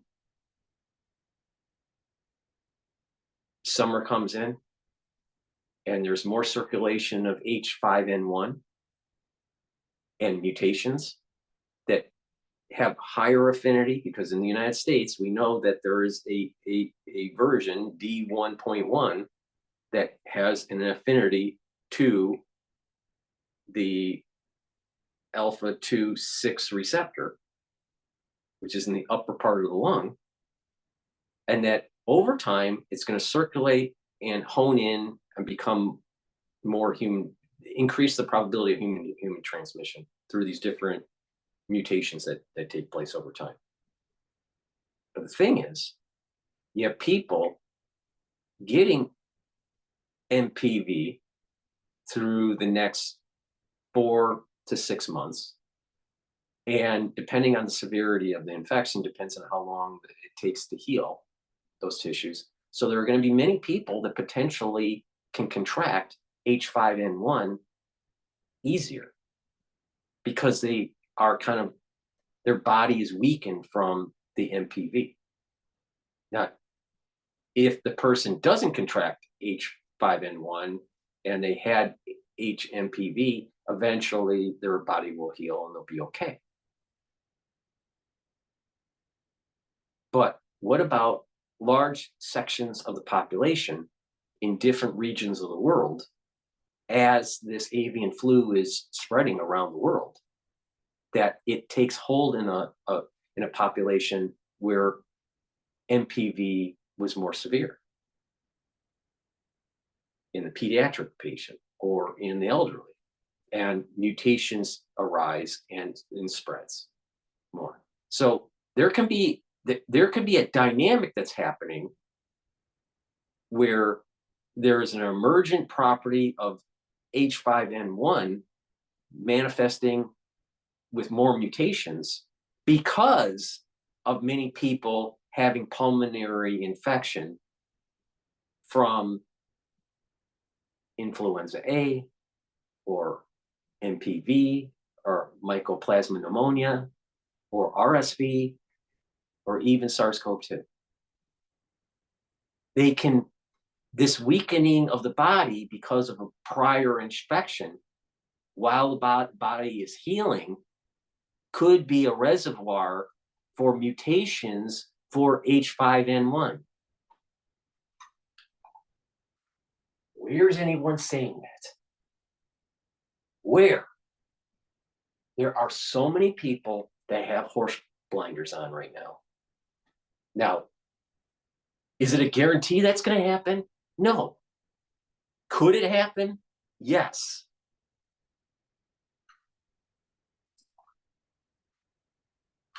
Those cases are mild, though children and those over 65 years old are at a higher risk. Winter and spring are the peak season for hMPV spread. Meanwhile, China CDC is testing a system to monitor COVID-19 and flu infections at over 1,000 hospitals. Officials said more hospitals would adopt the monitoring system once it's more mature. And during the early spread of COVID-19 in China in 2019, authorities silenced doctors who tried to warn their colleagues. When the COVID-19 pandemic broke out in Wuhan about 3 years ago, the city saw a major death toll. At the time, authorities halted domestic So let's think about flights this. Okay, so there's all right, looking at China, and let's compare it to the United States. Right now, China is saying there's 1,000 hospitals that are seeing a surge of SARS-CoV-2 in influenza or influenza-like, which the hMPV would fall into. All right, so you have that problem. We also have a surge post-holiday, Thanksgiving holiday, of SARS-CoV-2, RSV, all right, rhinovirus, and we also are having an issue with the norovirus, right? The norovirus is more foodborne and it's highly contagious and it can spread and spread and spread, so that's problematic, but that's more intestinal, that's not respiratory. So the issue in terms of respiratory is RSV, SARS-CoV-2, rhinovirus, which is like a common cold. But again, if you have rhinovirus spreading, which it is in New York, it's creating a reservoir of weakened people where they could be the hosts for mutations for H5N1 if let's say they get rhinovirus and they're not that healthy and they start getting pneumonia. Well, you're gonna have, you can have pneumonia for a while, all right? Especially if it's untreated. So are there gonna be enough patients out there that are gonna have a weakened pulmonary system independent of the SARS-CoV-2 era, just because of a recent infection with a pathogen like RSV or mycoplasma pneumonia or hMPV or rhinovirus, even if it seems to be benign? Because there's definitely mutations taking place with D1.1 for H5N1. And when the summer comes, there's going to be more circulation with the animals in the United States. So there's a high probability of honing in to the alpha-2 6 receptor and being able to mutate and be able to replicate at a higher load. See, right now the load with the Louisiana patient was low, but it had an affinity to alpha-2 6. So it has the affinity, it's just low, what they call low frequency, just low viral load, because the replication isn't that great. But when the mutations for the replicase complex improves in humans through just passage to, through circulation, when that improves, boom, you got human-to-human transmission. Human-to-human transmission happens when the viral load increases and the affinity to the alpha-2 6 receptor happens. It's moving in that direction. Now, how long it takes to get there, who knows? The H5N1 will become, the highly pathogenic H5N1 will become, 100% guaranteed, will become human-to-human transmission. 100% guaranteed. The question is when? Is it this year, next year, the following year? We don't know. But it's going to happen.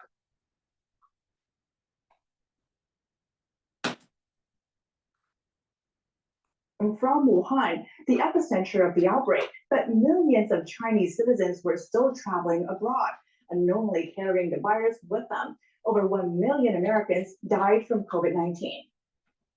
A telecom company controlled by the Chinese Communist Party attempted to stay in the US market, but failed. The company is called China Unicom Americas, or CUA. On Tuesday, an appeals court upheld a decision to block. That's the CIA propaganda, China in focus. I don't trust their broadcast, but like I said, it's important to listen to everything because there's something going on here. Okay, let's see, this was 3 days ago.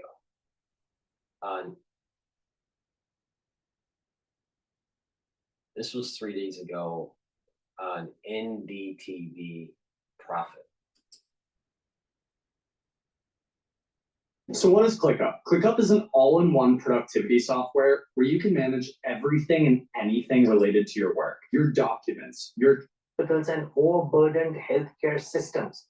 Health experts are especially worried about the spread of the human metapneumovirus, hMPV, a respiratory virus in other parts of the region, afflicting a number of Asian countries. Shamim Zakaria joins us, a senior journalist from Beijing. Shamim, thanks for joining in. What are the details that you are getting about the warning from the Chinese Center for Disease Control and Prevention? Well, the latest update from the Chinese Center for Disease Control, or the CDC, they have confirmed that yes, there is a surge in the cases of this human metapneumovirus, or hMPV, as it's called in short. But the CDC has reassured that everyone do not need to be worried because it's just like a common occurrence during any flu season. So there hasn't been any rise in the hospitalization rates. Of course, initially there were some rumors about a new strain like causing symptoms.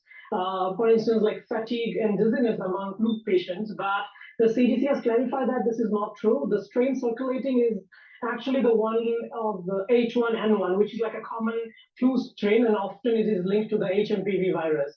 And as usual, the CDC has suggested, basic precautions like wearing masks in public, or, disinfecting frequently touched objects, and maybe maintaining like a good personal hygiene. And interestingly, if you look at the data that CDC released, it was actually not specifically about this virus. It was part of like a larger weekly update or monthly update that they released, I think, just yesterday.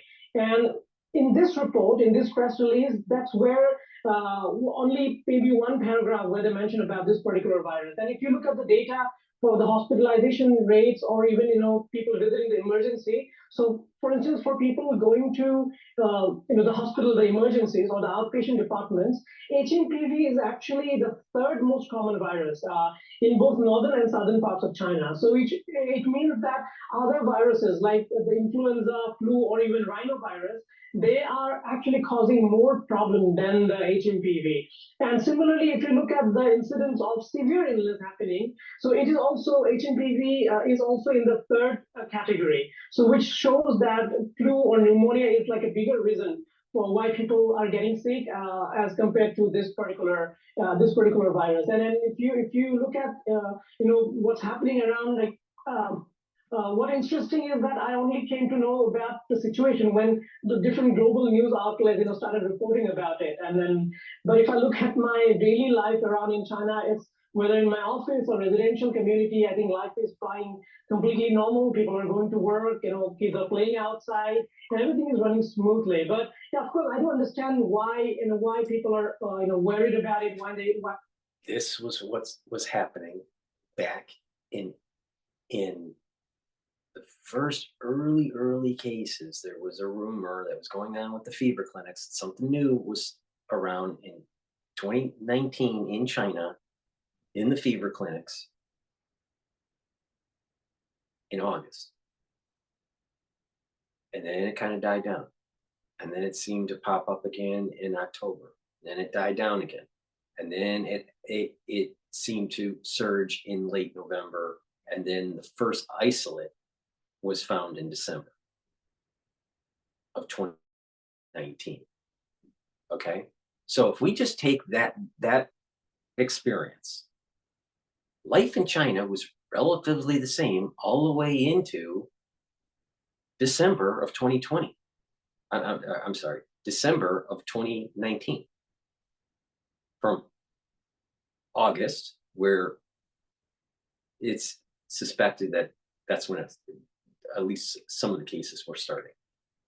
And it seemed to die down. And then there was cases in October and died down again. And then there was cases, it seemed like there was, in the fever clinics, there was something going on. Now, again, because the PCR wasn't there yet, it's not known for sure that the cases, the surge was SARS-CoV-2 in August, October, and late November into December. It was definitely confirmed in December because of the sequencing, the whole sequencing, genome sequencing. But the whole genome sequencing wasn't going on in August, October, or November surges. So we don't know, but there seems to be, with other data points, to suggest that's what was happening in China. But the point I'm making is life in China was basically the same all the way up to the end of the year of 2019. So just because life is the same doesn't mean anything. It's what's the sequence. That's what's important. Now, I still think that this will be moderate for most people, mild to moderate for most people. Immune compromised, totally different ballgame. And pulmonary dysfunction, totally different ballgame. But I feel as though there is this kind of a domino effect that's happening. People's immune systems are weakened, people's pulmonary function is weakened, people are contracting different viruses that may be benign when you look at it in a silo mentality. But there seems to be a domino effect that's starting to take place. And when you have a juxtaposition of what's going on with highly pathogenic H5N1 it seems to be a recipe for a reservoir to allow for mutations to take place. Nobody's talking. There's a sense of concern is because probably, it's been just over 2 years where people have, the world has come out of the grip of COVID-19. So whenever anything of this sort happens, then people are always concerned that are we going back into the COVID-like situation. But having said that, I think, in a nutshell, during flu season, this sort of, outbreaks are quite normal, and in life in China is continuing as normal. And what I believe is hMPV isn't something to be worried about, or it is not disrupting our normal lives here. Well, DrPaulCottrell, do you think hMPV is going to be like COVID? No. But that's the wrong question. The question is, are we creating an environment where H5N1 is going to mutate? And that seems to be the case.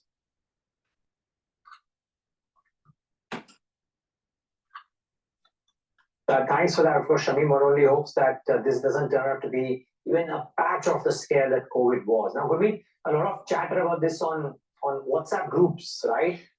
Does this worry you at all? Could this see what's happening? What's happening to people that are covering this in the mainstream media in India, right? And we don't have anyone in the mainstream in Western countries covering this. That seems to be shocking to me. But they're thinking one-dimensional. They're thinking checkers, all right? Well, MPV doesn't seem to be that deadly for the average person. They're not asking the right questions. They're not understanding that there are these downstream effects that can manifest. There's an emergent property that can happen.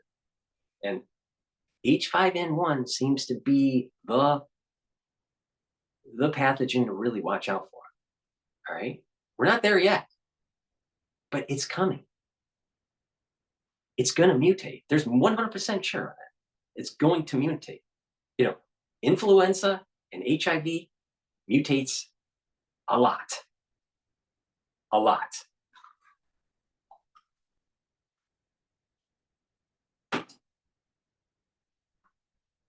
Is it a wait and watch scenario? It doesn't look like right now hacking the markets, but obviously you have to keep a watch. I'm always amazed at why everything comes out of China. I think if you see the context of the Biosecure Act, which probably is not seeing the light now, would be later, I think that the future of the warfare is biological, right? And you have to be very careful on these things. And I've been making this point from a market context and not being very insensitive about it, is that I think the healthcare opportunity is big, especially the CDMO space, because the globe is not geared up for disruption in supply chains. Because pharma supply chains are complex. Some of it involves complex chemistry. There are late life cycle strategies, needs years of testing. So it's not like any other product where you can simply shift. It's not like basic commodities or other stuff. So I think this is one opportunity, and I've been making this point. This is as big as the 1999 IT outsourcing opportunity. Chinese share is in double digit. Our share is probably less than 2%. Some of their big names like the Lonza and Cottrell of the world are upwards of $5 billion, in terms of the revenues they do. We are probably 1/4, 1/5 of the larger names we have. So I think that's an opportunity, and so we obviously Divi's has been an old favorite. We really got lucky with Buren, and now Norris has hopefully started doing well. And we're looking at some more opportunities, in this space. One is Tikal, one is Bliss Pharma. Bliss Pharma is actually a different opportunity. It makes suppositories, so medicines which can't be given orally are actually then given physically or inserted. So they are into that segment, which again is a very unique segment to look at. So you have to go level 2, level 3 here. It's a complex space, but there are opportunities in this space. Okay, Richard, want to switch? All right, let's find another one here. This was 3 days ago by CNN News 18. But I don't think that this CNN is tied to the American CNN.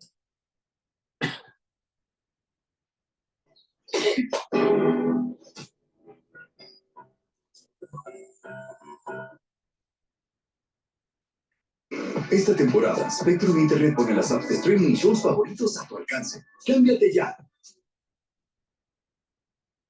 Once again is witnessing an outbreak of the human metapneumovirus or the hMPV. According to reports and social media posts, hospitals are overcrowded with infected individuals and crematories also overwhelmed. Some social media users, in fact, claim that multiple viruses, including influenza A, hMPV. Let me just step back and just give you kind of a psychological point of view here. All right, when the videos in the music, it's kind of like, oh, it's, you know, it's a crisis. It's got like crisis music tones to it, right? But the pictures, you know, they're showing people getting inoculated. They're showing people, you know, they're showing people rolling coffins. So in India, there is a sense of fear. Now, I don't want to spread fear. That is not my purpose. All right. My purpose is to get pissed off at people that have horse blinds and to say that you got to pay attention to black swans. You have to pay attention to the fat tails of the distribution. You have to pay attention to emerging dynamics. You can't think in one-dimensional. All right. So I'm not trying to create fear. All right. But this broadcast from this CNN, CNN News 18.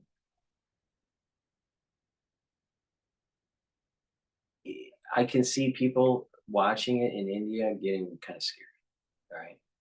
Especially with going through the crisis of 2020, all right? I can understand that they're scared.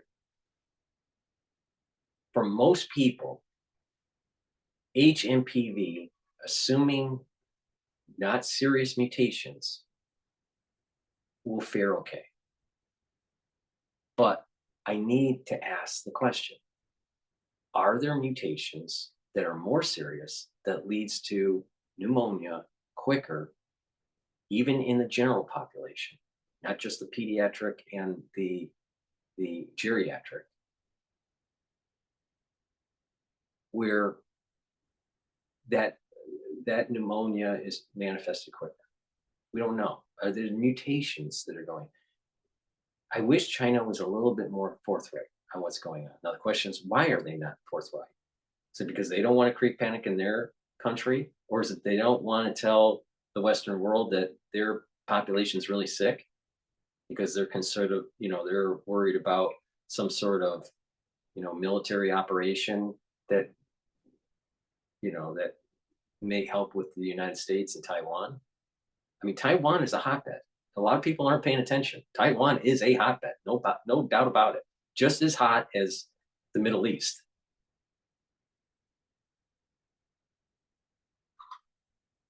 So I don't know. I mean, this particular video kind of seems like it's trying to create fear. Another COVID-like scare. Even the sound, even the soundtrack is like, it's like, you know, like Texas Chainsaw Massacre type stuff. Mycoplasma, pneumonia, COVID-19 are all circulating in China at the same time. There are even claims that China has declared a state of emergency. However, there's no official confirmation to the same. Let's take it point by point. Who is at higher risk given this virus? Young children, older adults, and those with weakened immune systems are at a higher risk of developing severe illness due to hMPV. The next question being asked, what are the complications of hMPV? Sometimes hMPV viewers can cause severe illness that might require hospitalization. Bronchiolitis, bronchitis, pneumonia, asthma, ear infection are a few complications that may develop. What is the hMPV infection to begin with? This information that they're giving it's like boilerplate stuff. What's really important with hMPV is the shutting down of the innate immune system. With the 4 proteins that I said, the SH protein, the G protein, the P protein, and the M2.2 protein. That's what's important to pay attention to. Because if you shut down the innate immune system and you have a weakened adaptive immune system, you got a big problem.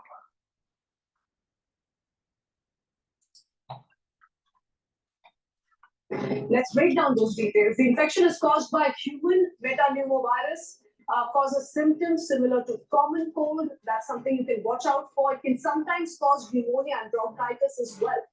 Children, aged people can get severe symptoms as well, so they need to be a little careful. It also spreads through coughing, sneezing, and shaking hands. So human touch is something that can get you to be a victim of the same. Touching door handles, keyboards can also cause this infection. In fact, no specific treatment or vaccine is available to treat this virus immediately.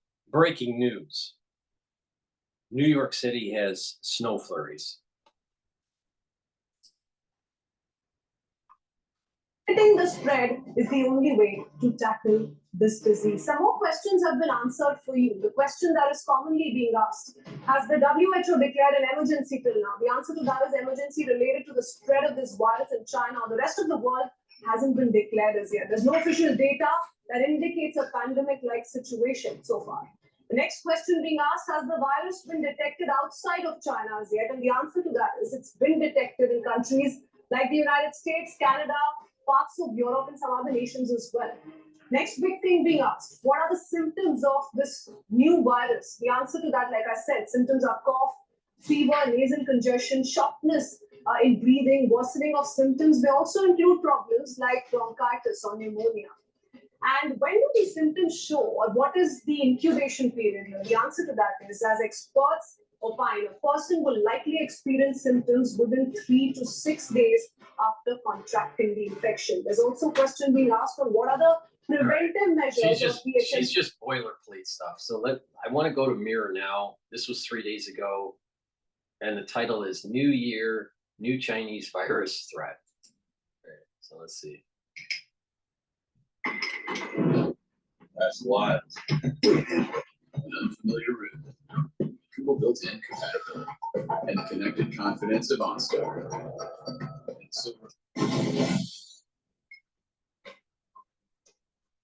Namaste and welcome viewers to another brand new episode of Better Brand. And on this episode, our focus will be on a very alarming development from China. Multiple unconfirmed reports now talk of a fresh virus outbreak originating in China.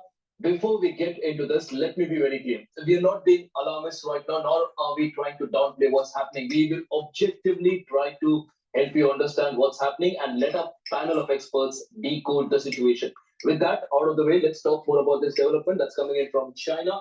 Since the last few days, several videos on social media are going viral. We'll play those videos out on the screens right now. These social media posts show crowded hospitals, people queuing up at medical facilities, hinting at multiple viruses spreading, and also talks of crematoriums under pressure.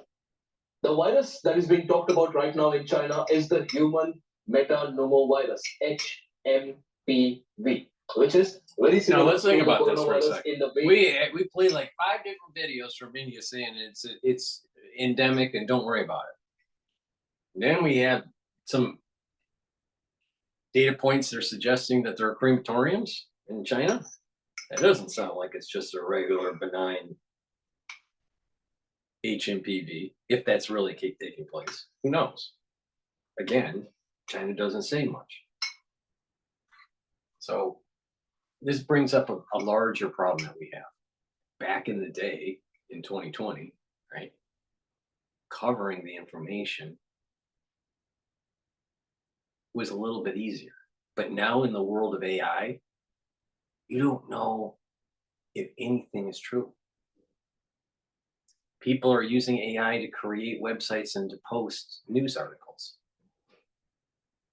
But that news may not be real, but it looks real. What about video that AI creates? Or pictures? Looks real, it's hard to tell. It's getting to a point where not too far into the distant future, all right? we may not be able to rely on any data because they may be all AI driven. Now imagine a world, just imagine. Now this is a philosophical question. Let's step away from pandemics and death and destruction, or at least 5 minutes. Just think about this for a second. The philosophy of this. We're gonna move to an era where you can't turn on your TV and believe anything because all of it could be AI driven. You won't be able to go on X because you don't know if those are real posts. Or maybe it's a real post from a human being, but referring to something that's all AI driven fake news. You just don't know anymore. We're very close to that threshold point that all data has to be questioned. I mean, on everything. There'll be a point where people will be conversing, let's say on FaceTime or whatever, but the technology will be so good that you won't know if it's a real person on the other end.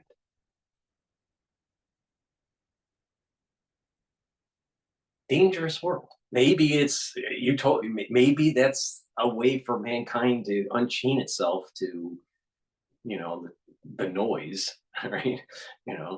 It's not the news, it's the noise, right? But who knows? What's really going on? But I digress. All right, let's get back to India here. Spreads and also the way the symptoms also show up. While social media is abuzz with speculation, as you would expect, there is absolutely no confirmation on this either by the Chinese health authorities or even the WHO. Unfortunately, our experience from the COVID era is such that we can basically never count on China for any official confirmation. That's an understatement. There's definitely some sort of an anxiety with these videos coming out. And amid all this, the Director General of Health Services in India, Dr. Atul Goyal, has also now come out and given a statement. He's asked people not to be worried. He's called this just another virus that can cause cold. So the Indian government is basically now saying that there is absolutely nothing to worry about. Before we discuss about this, let's listen in to what the Indian government has to say. Metapneumo virus एक normal respiratory virus है जो जुकाम जैसी बीमारी करता है या कुछ लोगों में फ्लू जैसे सिम्टम्स हो सकते हैं, खासकर जो बहुत बूढ़े लोग हैं या बहुत 1 साल से कम उम्र के बच्चे हैं। लेकिन ऐसी कोई सीरियस बीमारी नहीं है जिससे चिंता करने की जरूरत है। इन दिनों सर्दी के दिनों में रेस्पिरेटरी वायरस इन्फेक्शन होते हैं और हमारे हॉस्पिटल्स और इंस्टीट्यूशंस इनको हैंडल करने के लिए तैयार हैं। बेड्स की भी अवेलेबिलिटी है, ऑक्सीजन वगैरह की भी अवेलेबिलिटी है। स्पेसिफिकली दवाइयां चाहिए नहीं, कोई ऐसा बहुत ज्यादा केसेस नहीं आ रहे हैं ना तो हमारे hospital 46 minutes ago 46 minutes all right here 46 minutes ago. Can you turn the music off? 52 minutes ago it was posted on News 9 Live. 52 minutes ago, News 9 Live. It's hard to say. 6 hMPV cases detected in India. Now, a couple hours ago, it was only 3. George?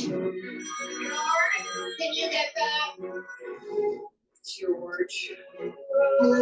In cases of hMPV is already starting to create widespread panic with fears of a potential global health crisis. As the virus spreads rapidly within China, the world is left in dark about the extent of the breakout. The crisis evokes memories of what happened when COVID-19 was in initial stage. China failed to disclose the enormity of the situation. All right, so there's 2 cases. I'm going to butcher their names here, but there's 2 cases in Bengaluru,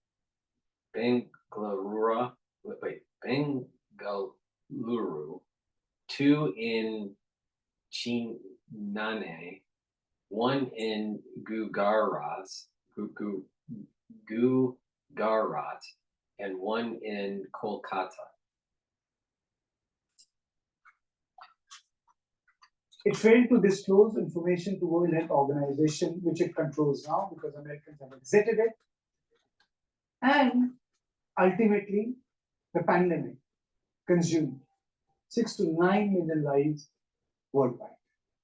A similar silence is now being observed as hMPV spreads, raising questions whether this is merely a flu-like illness or is it a result of virus mutating, or as in the previous case where the Wuhan lab did not allow access to the Western scientists, was part of a washed up Chinese lab experiment.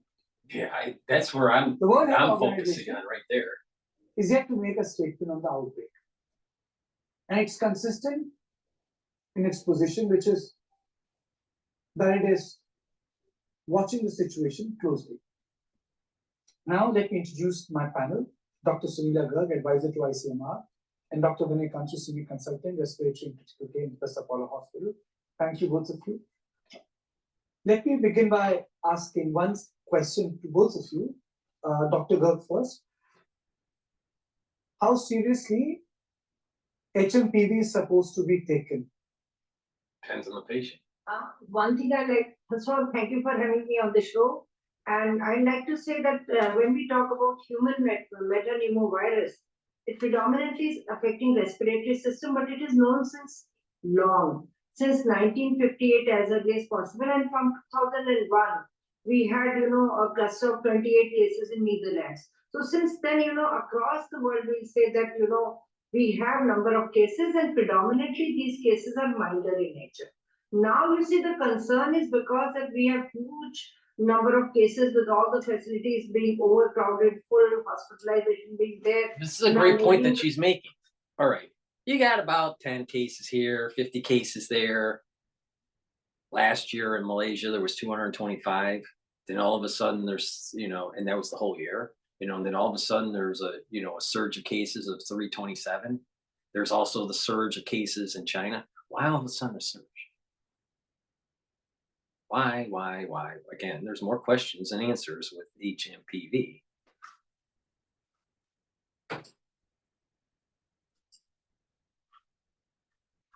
In China, and which happened during COVID times also, and which, the organization and Chinese people never took it seriously. So that is why we are worried. That is the reason of worry. But as far as India is concerned, I'd say that, when we talk about 4 cases, there will be large number of, subclinical cases of what we call it as iceberg phenomena. So we don't have to be worried about, but we need to be cautious and we need to be watchful about the cases which are coming with respiratory problems. That is important. So, testing, treating, tracking becomes the need of the hour, and people will say, why testing? Because we need to monitor the disease. We have to put it on the IDSP platform as to how many symptomatics we are getting in terms of respiratory infections and all. Because you see, if we have to see, the symptoms are like that of any respiratory infections like cough, cold, when we call a running nose, or we say wheezing, or so like that, or fever. So like that way, we have got similar type of. I find it really suspect on why very little is being covered in Western media. Why? Why is that? Very little. Especially when Moderna could make a lot of money because they have in development an RSV and an hMPV vaccine. Why is it not being published in Western news? Why? So, symptoms as that of respiratory infections, we need to be watchful, we need to be careful, and we need to follow all the precautions, but at the same time, we need not panic. That is important. And all the necessary instructions have been given to the healthcare providers, and the need is now to create awareness till the last mile. That is important. Okay. Dr. Kanchu, my question is in context of COVID. Now, the COVID has weakened the immunity A lot of people I knew, they had mild infections. They undergo longer infestation of the same infection. This is exactly the thing that I have been saying for 5 years. Finally, a reporter is asking the right question. Stronger one in terms of the impact it has on lungs. So in context of long COVID, the virus mutation, what are the precautions people should take? Because lives have changed. We have examples of people just dropping out once their exercise is over. A doctor says that long COVID has impacted the heart. I'm sure that it must have had similarly impacted our lungs also, madam. See, at the moment, what information we have regarding the hMPV virus, which is a human metapneumovirus, if we go by the past information, this is just a respiratory virus which remains confined to the respiratory system, which means that it doesn't go to the other systems. It is unlikely to cause long COVID-like symptoms, which is a good news, of course. But this is all based on the past information and the studies we have on human metapneumovirus. Now, since there is a surge in the number of cases, which is coming through the social media and videos which we have seen from China, which is a news which is still to be corroborated. There is no official statement from the Chinese government. Till there is further information, until we know if there is a new mutation which has happened into this virus, which is coming up, we cannot say anything very, very specifically. The best way possible is to prevent it. So that's the end of the video there. But it's really important to understand that it's really important to understand that there are dynamics, in a post-COVID era that people need to pay attention to. We're walking in a realm of the unknown. All right. What? Scroll down and see if there's some other stuff. The problem is that we're not getting a lot of information out of China. That's the big problem. What happened back in December was that we were able to look at a sequence, and by looking at a sequence, you could understand the dynamics, if it's problematic or not. If there's not,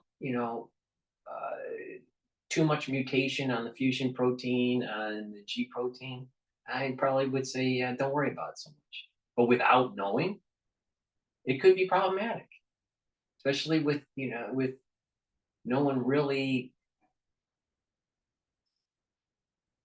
divulging any real information out of China.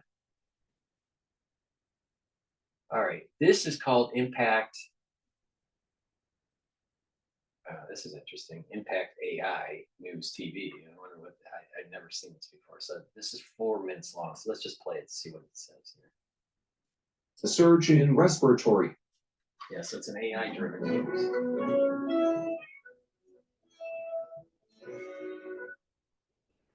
Good day. Beijing is refuting widespread social media reports suggesting a surge in respiratory illnesses, including the human metapneumovirus, or hMPV, within China. Online claims describe overwhelmed hospitals and crematoriums, with some posts even alleging that China has declared a state of emergency. However, the National Health Commission of China firmly denies these assertions, labeling them as unsubstantiated. According to Reuters, while there has been a reported increase in hMPV cases, particularly among children under the age of 14, the situation does not align with the alarming social media narratives. hMPV symptoms closely resemble those of the flu and other respiratory infections, with common indicators including cough, fever, nasal congestion, and shortness of breath. In severe cases, complications such as bronchitis can arise. Health experts, including the Centers for Disease Control and Prevention (CDC), emphasize that hMPV poses heightened risks for specific groups, notably young children under 5, older adults over 65, and individuals with weakened immune systems. To mitigate risks, health authorities recommend the following precautions. Wash hands frequently. Avoid touching your face with unclean hands. Wear masks in crowded spaces. Stay home if you're unwell to prevent spreading infections. The reported uptick in hMPV cases coincides with China's temper. All right. Let's see if I can find one more before we. I just wish there was just better information coming out of China. God.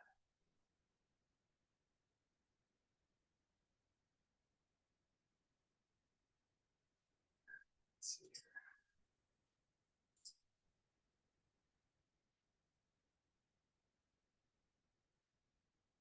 There you go. Yeah, I don't know. If all the news is coming out of India, or most of it, I should say.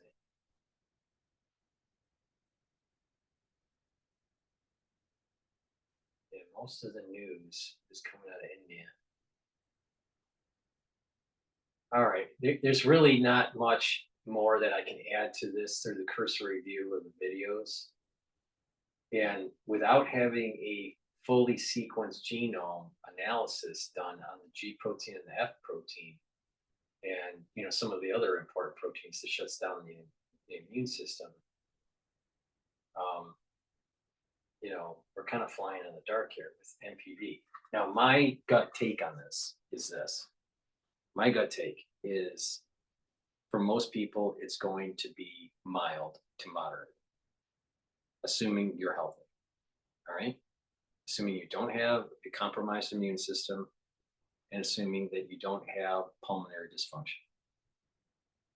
Most of the people that are going to be susceptible will be immune compromised, pulmonary compromised, geriatric, or pediatric, young pediatric patients. The worry I have is that if this spreads, and there's no data that I know of that's saying what the R naught value is, if this spreads and it takes hold, then there is more probability of weakened immune systems, weakened people because of just a mild infection, that as we go into the spring and the summer months, depending on how long this thing lasts, it's adding to the probability of having certain patients susceptible to H5N1. Now, when they contract H5N1, it's probably going to have the high affinity to the alpha 2/3 receptor, not the alpha 2/6 receptor. But over time, it will get worse. So we already have a version of a higher affinity to the alpha 2/6 receptor from the Louisiana patient. So it's already floating around. All right. So it's just low frequency.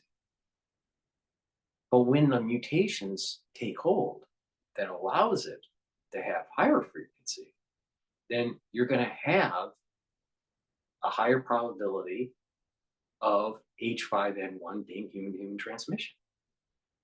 So it's possible that a combination of sicknesses like RSV, MPV,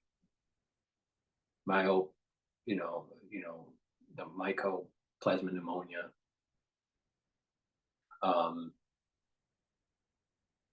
other viruses like rhinovirus or even SARS-CoV-2, creates a situation that allows for further mutation of H5N1.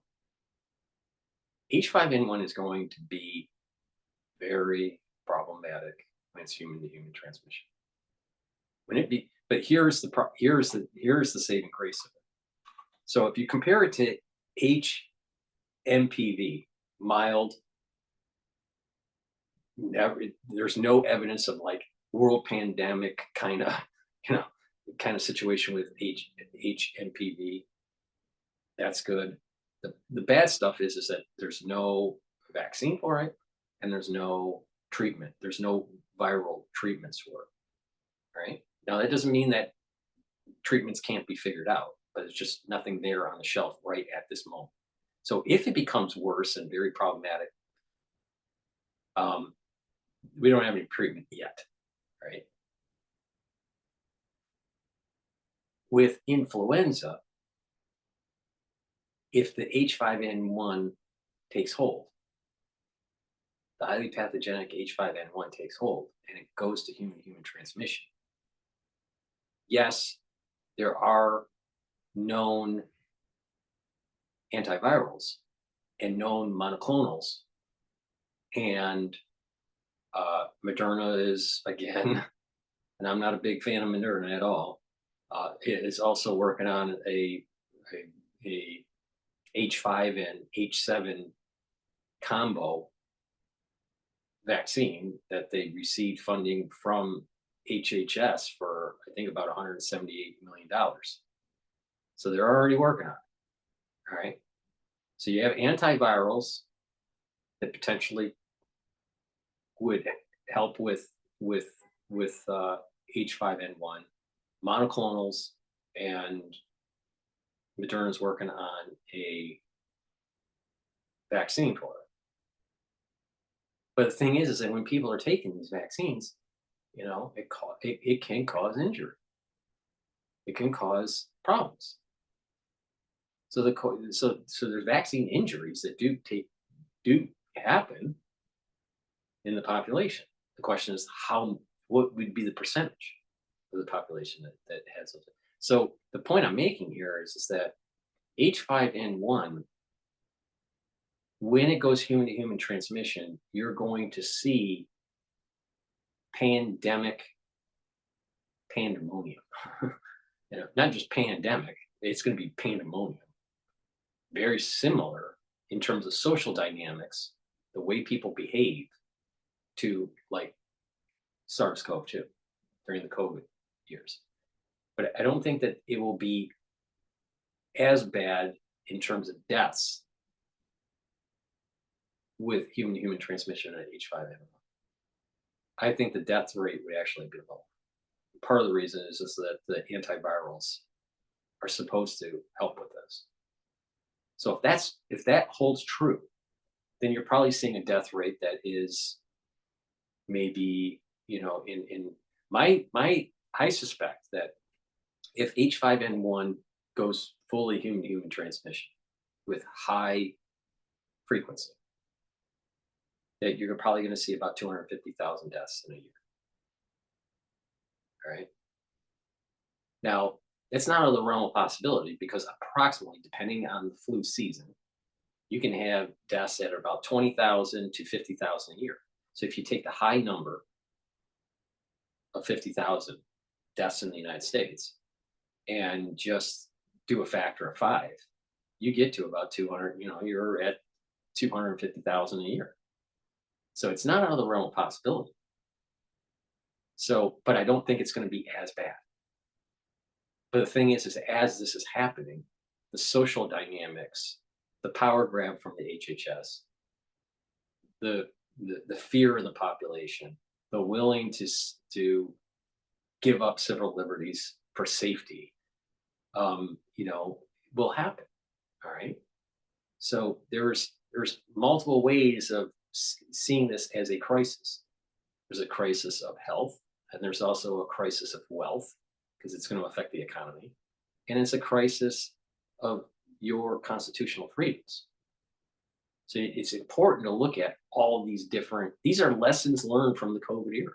I've said this 100 times. And, you know, this is the aftershock. You know, it's not exact. We didn't know exactly how the aftershock was going to manifest itself. Parts of it is just your immune system going through tumultuous times. Part of it for some patients is, you know, long COVID and the manifestations of this, or weakness of the pulmonary system. Another part of the aftershock is other pathogens roaming around, being able to get into the human body easier because of a weakened immune system. Right? This is actually an element of the AIDS-like syndrome that I was talking about. That you can take endemic pathogens that seem to be mild in a pre-COVID era they're more problematic in a post-COVID era. That's part of the aftershock.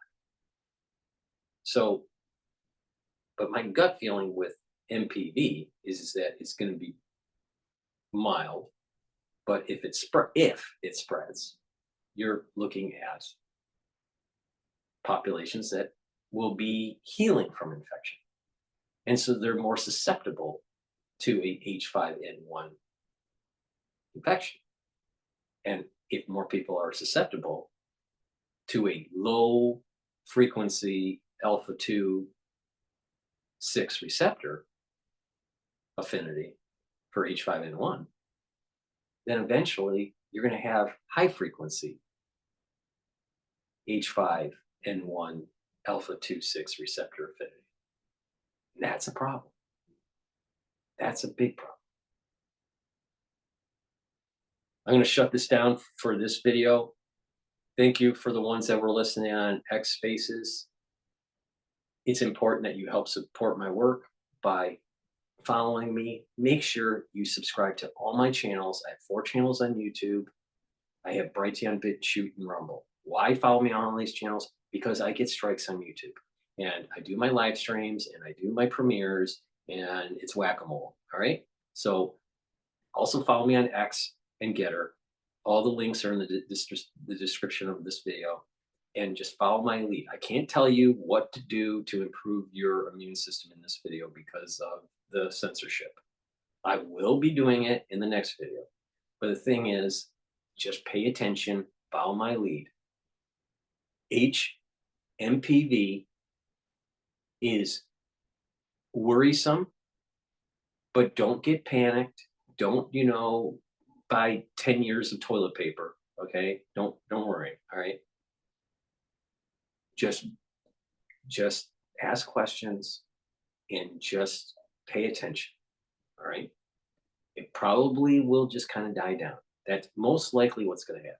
It's probably going to die down. But the thing is, this is a close call. Just like how, during the 2024, it was a close call with H5N1. And it's going to get a closer call. It's going to be more problematic in 2025. So with these close calls, it's really important to take the advantage of it and boost up your immune system. I've told in many videos how to do that. If you don't do it, it's your own fault. But take this opportunity to boost up your immune system. Take this opportunity to get healthier. Now, I have this whole way of doing it, so just pay attention. It's holistic, it works, and you'll get other benefits out of it too, not just boosting up your immune system. But the point here is that a key feature of MPV, of H5N1, of SARS-CoV-2, of RSV, of Mpox, a key feature is people's endocrine and immune system are dysfunctional. You need to correct it.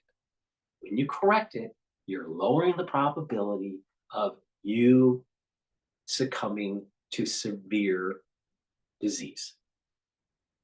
So just pay attention and do what I tell you to do, and it will be okay. But if you think you know better, most likely you don't. Thank you for listening. Make sure you subscribe to all my channels. You can also help, because this is a free video, and I wasn't able to plug any of my products because of censorship on YouTube.